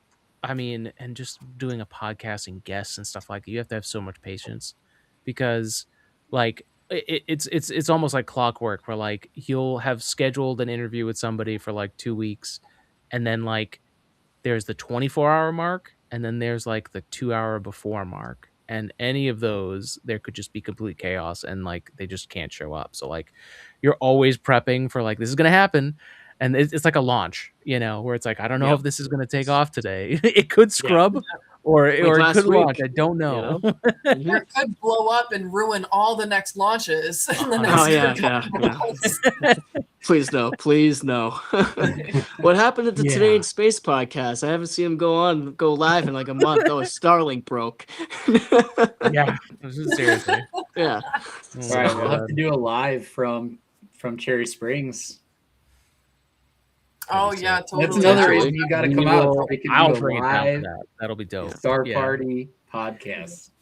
Gonna do another vlog of the whole Cherry Springs trip, and it won't I'm take me 7 so- months this time because Yeah, I already Caitlin, have the 7 channel up months. and running. Your Well, Andrew Andrew was vlog telling me- was great. Brand. Andrew was that? literally Vlog was started great. telling me about it Thank right you. away. He's like, "Yeah, we're making this vlog. It's gonna be awesome." And then like 1 month goes by, 3 months go by. I'm like, hey Andrew, I'm like, where's this? Did you guys actually make a vlog or did you not? Hey, I had a Caleb degree to deleted all the finish. I footage. had a degree to finish. Like, the second Fair I enough. wrapped up, I was like, all right, let's go back, get all the footage together, and put something up there. Yeah. But but I'm you glad did it. to have Like, finally that's gotten this channel. No, off it the turned ground. out That's it turned out huge. great, and the Yeah. second one will probably go a lot smoother because I mean, yeah, there's a lot of new stuff that I think you were going through just to learn how to put it together anyway. So Mhm. it'll Yeah, it'll be now I nice. know like kind of the narrations and the like Yeah. kind of clips that I'm looking for. It was kind of Yeah. all just like B-roll the first time because I had no Yeah. idea what I was looking for. Just like, okay, record everything and then we Yep. can narrate it later. So that's what Yeah. kind of like took the time Cool. instead of just like clipping it together and posting it somewhere like how I could have just like right after it. I wanted to sit in front of the camera and like really tell the story of how it Yeah. went. But now I feel like I'll be able to do that through the clips now that I know what I'm looking for. And Mhm. I'm super excited to put it all together. It's gonna be. I hope you guys have your camera ready faces on because I will be here the whole time, like recording every second, asking We're questions. bringing cameras, that's for sure. Mhm. Absolutely. Yep, we talked about that one today. Yep. Yeah, So, we did. I have a question for you guys. Not to mean to go off topic, but what was your favorite Artemis 2 part of the mission? There's so many to choose from, but if you had to pick one out of any moment that happened in this mission, what would you pick? And tell me why. Because I am actually curious, and I have mine already picked, ready to go. And I've always wanted to get this out because I feel like everybody has their own favorite part of the mission. So many So the components you to go it. It's first amazing. while I think, because Yeah. there's so many. I gotta think of one. How You about you go first. first? Me first? Mhm. Yeah. Okay. I would say honestly, if you believe it or not, guys, like I said, there's so many to choose from, but I'm gonna say the launch. I think the launch and the anticipation was unbelievable, rushing home just to see this thing go up. So happy it got scrubbed an extra 10 minutes because I was like, all right, I'm not ready yet. Like I just need to take a deep breath. My new telescope that's right in front of me arrived that day. It arrived right Oh, before wow. launch, so it kind of adds the Epic. emphasis to it. But it was more just like seeing that launch day, leading up to launch day, and I see a lot of people posting on Instagram launch photos of just the rocket itself, and they're putting like the Apollo 13 soundtrack over that because that's one of the best space soundtracks I've listened to. It's true. But it made it sound so like it's just I don't even have the right words for it. You're looking at the SLS system, you see Reed Wiseman, Christina Cook, Victor Glover, and it was Chris Hansen, right? No, not Chris Hansen. No, Jeremy Hansen. Jeez, that's funny. Anyway, I saw a Chris Hansen video the other day, guys. But That's no, funny. He's on the brain. He's on the brain. Jeremy Hansen. But I saw Yes. them all suit up, and I was like, wow, this is like an insane moment. So because like you see him playing cards and whatnot, and it's just like, wow, you're playing cards, you're getting suited up, but you also see that they have like their game face on. They know what's at stake. You're getting strapped to a bomb, basically. It's kind of just like Controlled explosion. basically. But it's like the walkout too, like the nostalgic vibes. We haven't seen an actual walkout, like something with that magnitude since basically the Apollo missions. And walking out of that same door, going to the vans. It's like, how can you not smile and be like feel like such a proud moment in that moment? Like that's what I find crazy. As soon as that thing lifted off, I think everybody was like this, like holding on to something because you don't know what's gonna happen once the thing lifts off the pad. But once it goes supersonic, you're kind of just like, all right, now you can take a deep breath, and then you get to your stages and all that stuff. But I mean, just knowing that we were on that trajectory to the moon after launch and leading up to the launch was just kind of just surreal, honestly. Yeah. So good that's call. my favorite moment, guys. That was my favorite moment. Jeremy Hansen. Yeah. Dude, I Remember saw a that Chris name. Hansen video the other day. They keep popping up on my YouTube. It's so but you have to watch him because the guy's funny. I guess I'll go. I mean, mine's short but sweet, but this mission had a lot of historical moments. But I think the biggest one, is that we went the farthest we've ever gone from Earth. which was what, 252,700 something miles, I think, All roughly. 13. Yeah. Yeah. 252,756. And I think that is remarkably amazing. It's absolutely amazing to think that we had a crewed mission and we built a entire, ship to send so far away and return safely from such a far distance. Because you went 252 there, you got to come 252 back. So when you put it all together, I mean, you're talking 500 something thousand miles traveled, which is, I think that's probably like my favorite part about this whole mission, and is that just the distance that we traveled and how well everything went. So making history, one launch at a time. But there's a lot of historical moments through that mission. I mean, obviously for which is many my reasons. favorite moment. The picture of the braids. I loved it. It was like, oh my gosh, braids in space. Like so many historical moments that happened. And it was so cool to see. Yeah, and first woman to the moon. Pretty cool. Yep. Woman, first person of color, first Canadian. Yeah, first non-American. Yep. Yep. Huge. Pretty awesome. Like how many boxes can we check off this time? Like it was really getting down to business. Like we're going the furthest we've ever been. We're doing the first. Like it's like everything about this mission was like just huge. And I think the effect of that and the inspiration of that was really my favorite part. And because there were so many moments that were like that. I saw so many pictures of kids in front of the TVs with their space helmets on again. It's like everybody coming together and like all of these moments actually doing what we wanted it to, inspiring people. I have a question. Maybe Alex might know. So this crew obviously was amazing. As far as crew choices for upcoming missions, will we have a repeat of anybody that was on this current mission? I did see something about that. I think there's a lot of interest for that. I think the Artemis 2 crew is a special place in everyone's hearts. Yeah. And I think in a lot of ways, many people feel like they should have, because we loved them so much, they should be the people to step on the moon. What's cool is that they are doing, like, they came back from that mission and basically went right into like demoing stuff on the lunar surface, doing sims for spacesuits and stuff, using all that new knowledge that they had and giving feedback to make it better. So like I that'll be interesting. We have a really big astronaut corps, so I don't think it's good for morale to put the same astronauts from, but that's my perspective. Yeah, I'd just be curious, even if it's just one, I'd be very curious if we see any of them repeat in a future Artemis mission, I guess. I mean, I don't know how many they plan to have, but what do they have, like 5 on the books roughly, or tentative?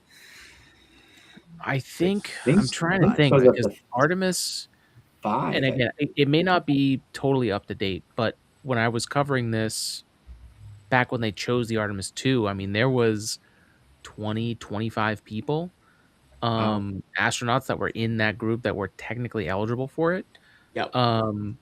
So that is definitely interesting. But I don't know. Yeah. It's gonna be. I mean, it's weird because now Artemis 3, you're not going to the moon. No. So, it's an interesting thing if you get picked for that mission. Like, it could be very valuable for that scenario where if you're the one that's now the expert, the only one in the universe that knows how to dock Orion to Starship, to dock Orion to the Blue Moon lander, that's an advantage. Yeah. I mean, Victor Glover is the most expert pilot, I think, across old and next generation spacecraft right now. He's flown basically everything. His resume is unbelievable. Unbelievable. It really is. Yeah. He's got a list. Yeah. He's got a list. Yeah. So I don't know. It'll. I think there's, to me, it's the morale of the whole thing. Mhm.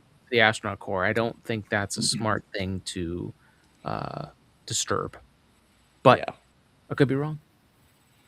Could be Yeah. I'm wrong. kind of with you on that one though, Alex. I don't think it's a smart thing to really disturb. Yeah. It's like an equal Especially on the opportunity body. thing. Yeah. Definitely an Yeah. equal opportunity thing with especially with the amount of people that are in the astronaut class. Everybody wants to go to space. You're not going to wait another 10 years just to go to space when you're already qualified or overqualified, you Mhm. know? So, unfortunately, Well, in my opinion, I don't think we're going to be sending these people back. So, for a yeah, little while. yeah, So, at least not as a crew. yeah, Yeah, that's what I think. I think there could be, not as a whole crew again, but I think you might see an individual or so be sprinkled into one of those missions, definitely. potentially Artemis 4, like a Glover or somebody like that, um, with that just extensive resume, in space time. So Yeah, it's hard to see. We'll see. I mean, we will I guess we'll see in a couple days, in a week, less Tuesday. than a week here. So, or Yeah, about a week. Yeah. And yeah. Caitlin will actually be driving out to Cherry Springs. And while Uh, that announcement happens, I think at 11 nice. o'clock.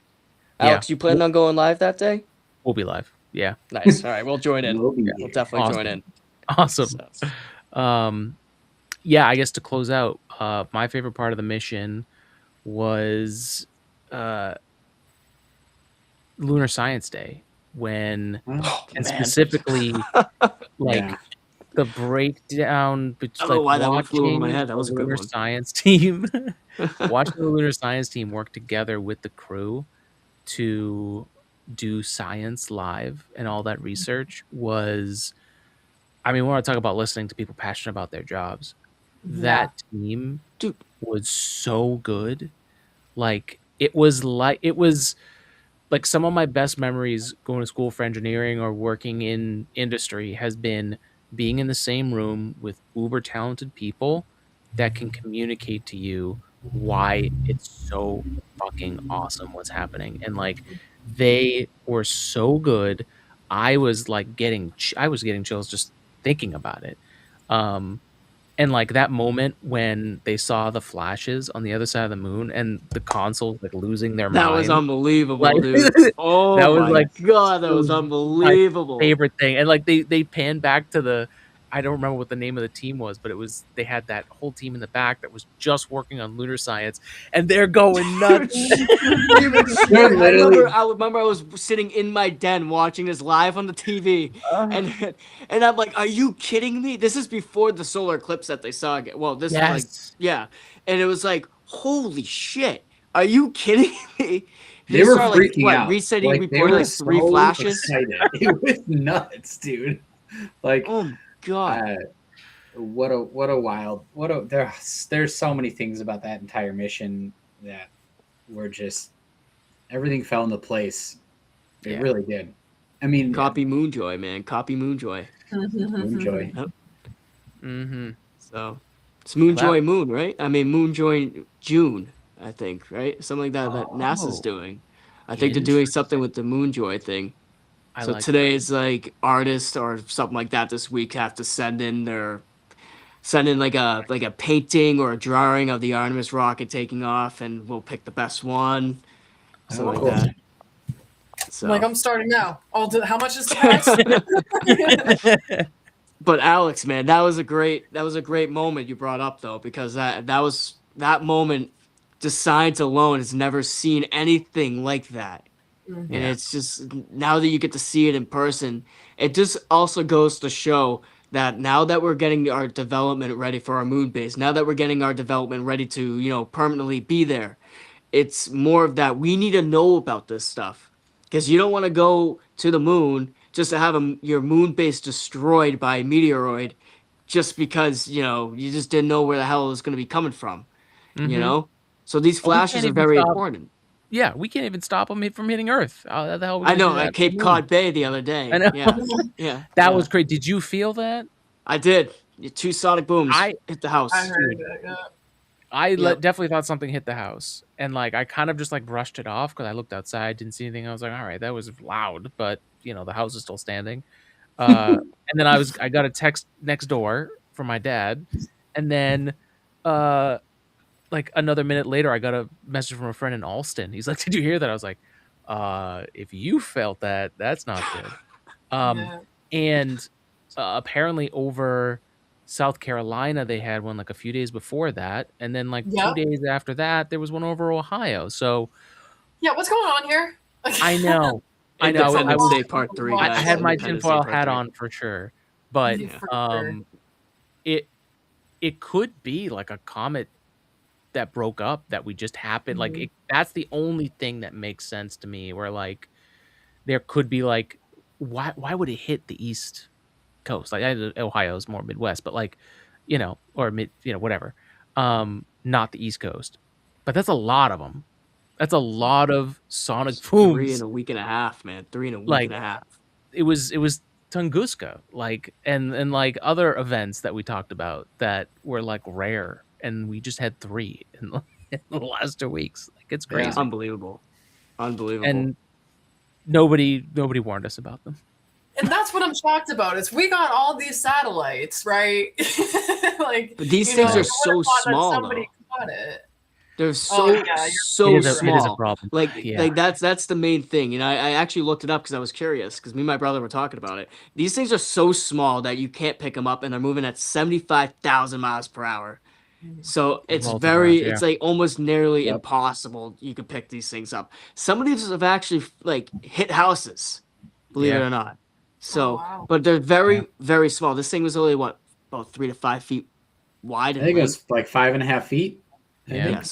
Something like that. Yeah. So it's kind of just that you can see why and how fast they're moving. The majority of them break up in the atmosphere because the heat and the friction. But I mean, it's you can see why we can't detect these things. They're too small. Yeah. So Yeah.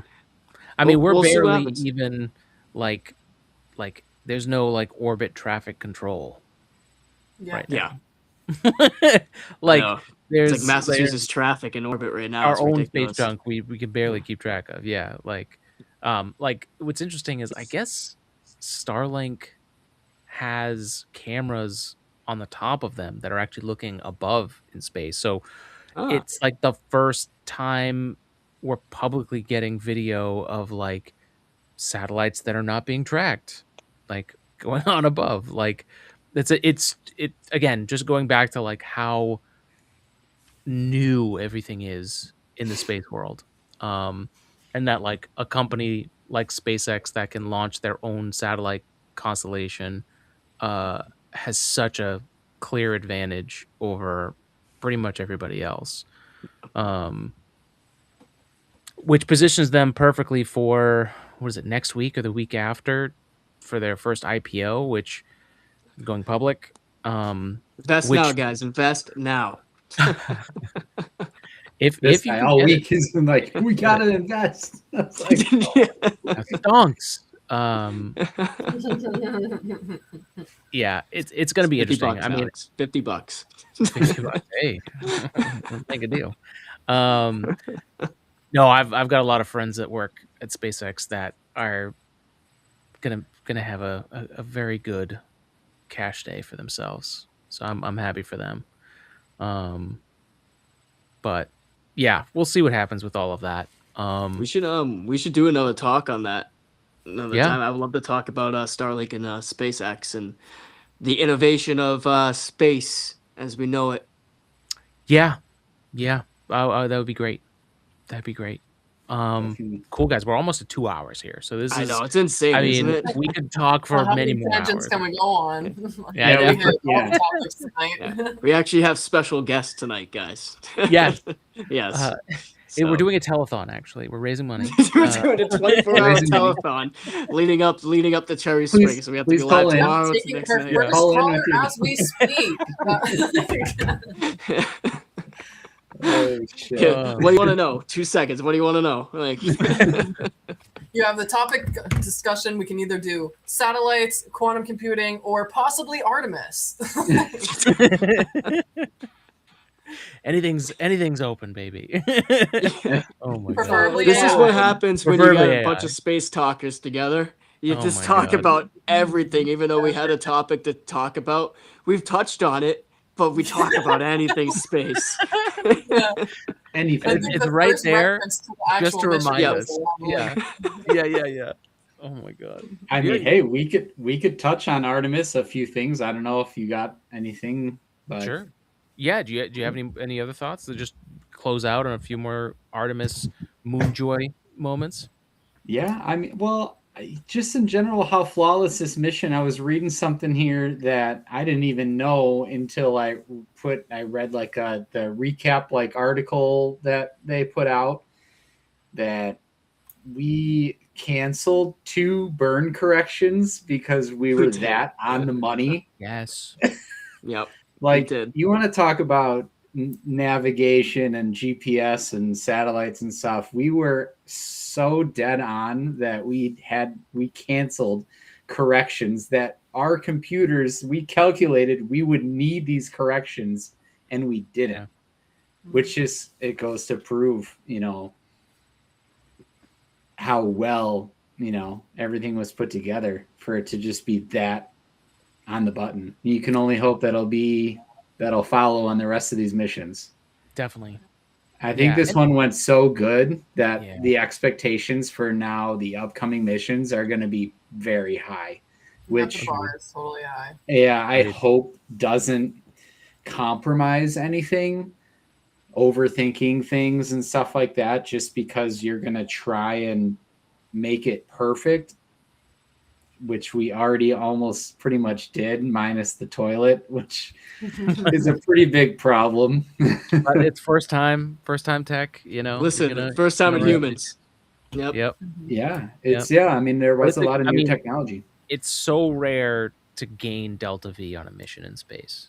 So that's like there's cream of the crop for a space mission to be that accurate. Yeah. And to your point, one of the things that they've made the decision from above is that they're locking in that Artemis configuration for the consecutive missions. So there's a lot of complexity in, like, I think one of the things that flawed the SLS was basically every time it was going to launch, it was going to be a new version for a long time. They're basically launching a brand new rocket every single time. Because they were trying to expand the capability of it as every time they launched it. Yep. By them not doing that now, then we've got a situation where you're actually doing the same thing over and over. So you can actually lock in a stable process. You can lock in process controls and repeatability, which is not something that NASA has had a lot of in a while. So that's promising, at least. Yeah. Very much. Mm-hmm. It was a great question. So Yeah. But yeah, Artemis 2, guys, that was unbelievable. It was unbelievable. There's so many moments. There's too many to choose from. We picked our favorite ones. It was, best crew that NASA honestly select in a long time. They had that crew picked out for a long time. They've been training up for a to long launch. time. It's like 2.5 years. Like going back to what Caitlin said about an hour ago was, you have to be mentally prepared to basically love each other, that you don't lose your mind on each other if somebody's taking so long in the freaking bathroom, so it's kind of making just that like sound every time he chews. You got to be comfortable too, because it sounded like with all the toilet issues, there could have been like, "Yo, I might need a hand in here," and you got to be prepared for Dude, I that. didn't think of that one. Yeah. Well, think about it though. Obviously, there were issues. I mean, you're gonna tell me somebody was in there and they're just like, "All right, I'll just be in here by myself and solve this." Like, this is don't why they know. don't, Yeah. I'm This sure is there just were why they some don't give you details a left onboard out plunger. on that situation for sure. Yeah, I'm sure Yeah. they got to be trained in some extent of first aid and EMTs of it all. You know what I mean? It's just them four up there. Whatever but just in happens, general, like passes out. Right. Like, using something that like bathroom in space, it's no picnic. That's for sure. It says No. loud as hell. I They can't gotta put in imagine like trying to get it out earplugs. without gravity. Like, You're stuck to a suction cup, man. You're like sitting on a suction cup, like Yeah. literally. I Yeah. like how they shampoo and condition their hair though, with the squirting of the water and everything. That's really cool. Yeah. I love that. It's Yeah. That is funny. like hair in space too is just like Yeah. just crazy to see how. I mean, you look like you're underwater basically. Like it's Yeah. it's really cool. You put the pencil there, it stays. Yeah. Get back to Earth. Did put the you pencil there, it guys- falls. Did you guys see that when Reed Wiseman came back and obviously they had to do like a whole mission debrief? Yeah. He said that there was one problem and it happened when I think they were getting ready to go to sleep. Oh, the big That noise. they had an issue. They thought they had a master alarm with the spacecraft. Yeah. So they thought they were losing oxygen. Yeah. Oh So- yeah, I do remember that scare. There was Yeah. like a cabin pressure thing too, right? But then it Mm. was like their suits they like changed and they were drying or something, and it set off like a moisture alarm, and it Oh. Yeah. so it like Vented? changed. Oh. Yeah. Dang. Yep. So there was That's like crazy. a master alarm for pressure, but it was like it ended up not being anything. They like figured it out pretty quickly, I guess. But did they ever release like what that sound was? Did anybody put anything together what that was? I never heard I anything. haven't heard anything. Yeah. Aliens. Definitely alien. Yeah. Somebody I- knocking on the outside, like, yo, Yeah. Anything pick in me there? up. Is this a hitchhiker out there? Yeah, let me in. Let me in. It's cold out here. Oh my gosh. Oh my god. No, it Looking was forward to the future missions. definitely. 100%. Definitely. I do think there's still a chance that next year happens for Artemis 3. It's going to be at least the summer before I think that's going to happen. And for a lot of reasons. Obviously the lunar missions and getting Blue Origin back up and running, which is going to delay their development of the Blue Moon lander, and Starship still needs to fuel in orbit. Until it fuels in orbit, it's not viable yet. You know, Very crucial. Very, Yeah. very crucial. yeah. But we're there, and you mentioned this earlier, Andrew. Like, you know, it was a space race, a commercial space race that seemed, fun, and the commercial crew program was a race, with American teams. But like, we're all, and I say we, I use that a lot on the podcast because I do want everyone to understand it's our space program. Everyone is working on the American space program now. Like, so the things that happened with Blue Origin, it was like Andrew said, very nice to see the camaraderie in that. And I heard a lot of SpaceX employees who saw that happen, who were on the coast, were reminiscing about when it happened to them. And I hope that they reached out to their, Blue Origin colleagues, and a lot of them have mixed and crossed over and worked at one at this point. So I do hope we start seeing a lot more of that, because I think it's what the Artemis 2 crew did for all of us to show what teamwork is and what community is. And like, even them, I think their presence back on Earth afterwards is a lot more powerful than I think people even realized. Like, they even visited DC, and it almost felt like the people in DC were on better behavior with the Artemis 2 crew there. Like, they stand for something that's not what a lot of stuff is standing for these days. They stand for humanity. They stand for peace, very particularly. I've heard not only them, but I was at a 3D printing show in Boston called Rapid TCT, and a lot of the stuff on display there and a lot of the talks were about defense and war, and using 3D printing for that. Not my favorite thing, but there was someone I met there at NASA who we were talking about the 3D printing AI and how we could work together on that, which was really cool. But even I overheard a conversation where he was saying, he had visited, maybe someone from the military came by, Department of War came by and was talking to them, or something happened.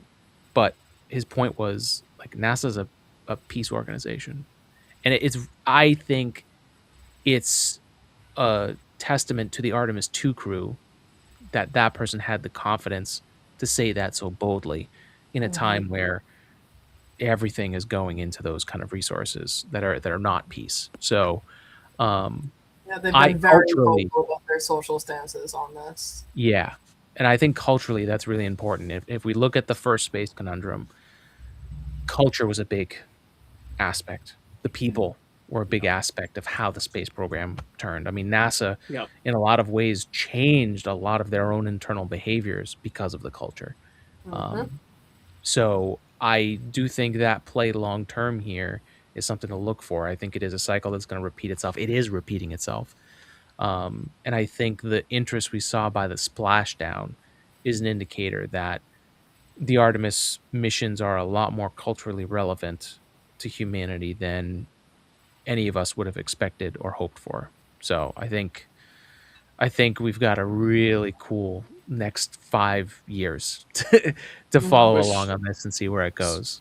Wish more Yeah. people paid attention to it. We'll get there. That's all. You We'll get guys, there. you guys have leveled up majorly since the Artemis mission. I'll continue to do so, and we'll all keep getting better so that by the time Artemis 3 rolls around, we'll be better. And by Artemis 4, when we land on the moon, we're gonna have some serious momentum. So Yeah, it's like Alex, a what symbiotic if- relationship. We're boosting like their visibility, and then also we get content. You know, like Yes, we have exactly. plenty of stuff to talk about, plenty of stuff that people want to Yeah. see. You know, it's like we feed off each other. It's good. There's a lot Yep. of good things coming. That's Alex, it. what are the chances that we might be able to get down to KSC for Oh man, a podcast on the ground? that would be amazing. We need to figure that out because that would be awesome. Nothing's 'cause I better mean, I than think- I would totally Yeah. travel to Yeah. go see one of these. I think Cool. that we can. I would All definitely right. travel to see one of all those. right. I'd I hop in think the if we car keep and doing the podcast, let's man, do you it. keep Alright, so killing we're it all with the on board? podcast, we'll be golden. Hell We're yeah. I think going. if you keep it up and you have more of the Artemis talk, you have guests like us, you know, somebody eventually is gonna come across this podcast, this show, and they're gonna see like, hey, these guys are awesome. Yep. We need media credentials all over this launch. Yeah. Let's bring in today's space, you know. Mhm. So, plus Yep. you're aerospace, so I mean, it'd be a freaking dream just to be down there. It'd be like Tim Oh, Dodd yeah. from Everyday Astronaut. You Yes. know? He is one of the best. He really So- is. Hell yeah. But I mean, it'd No, be I'm insane working just on to get those down media there. credentials. You have to apply to each center separately, is what I Oh, found out. man. I mean, it's not that hard. It's just another thing that I Yeah. need to do, and we'll get there. But, yeah, thank you guys so much Yeah. for covering Thank the you, man. splashdown, for coming back on, and for just being your passionate selves. I think all of us, need to stick together and continue building. So thank you all for being on once No again. you worries, for man. having Thank you. thank you for having us. So thank you to Awesome. our audience too. Like, Yes. thank you for sticking with us for 2 hours and 10 minutes. Yeah, who's ever watched from the start till now? Thank you. Yep. We love you. We love you. We do. Couldn't do Awesome. it without viewers. We Mhm. do. All right, So, everybody. yep. Enjoy the rest of your night. As always, stay Good night. curious, spread love, and spread science. And we'll see you on the next episode of Today in Space. Sweet. See ya. Guys. See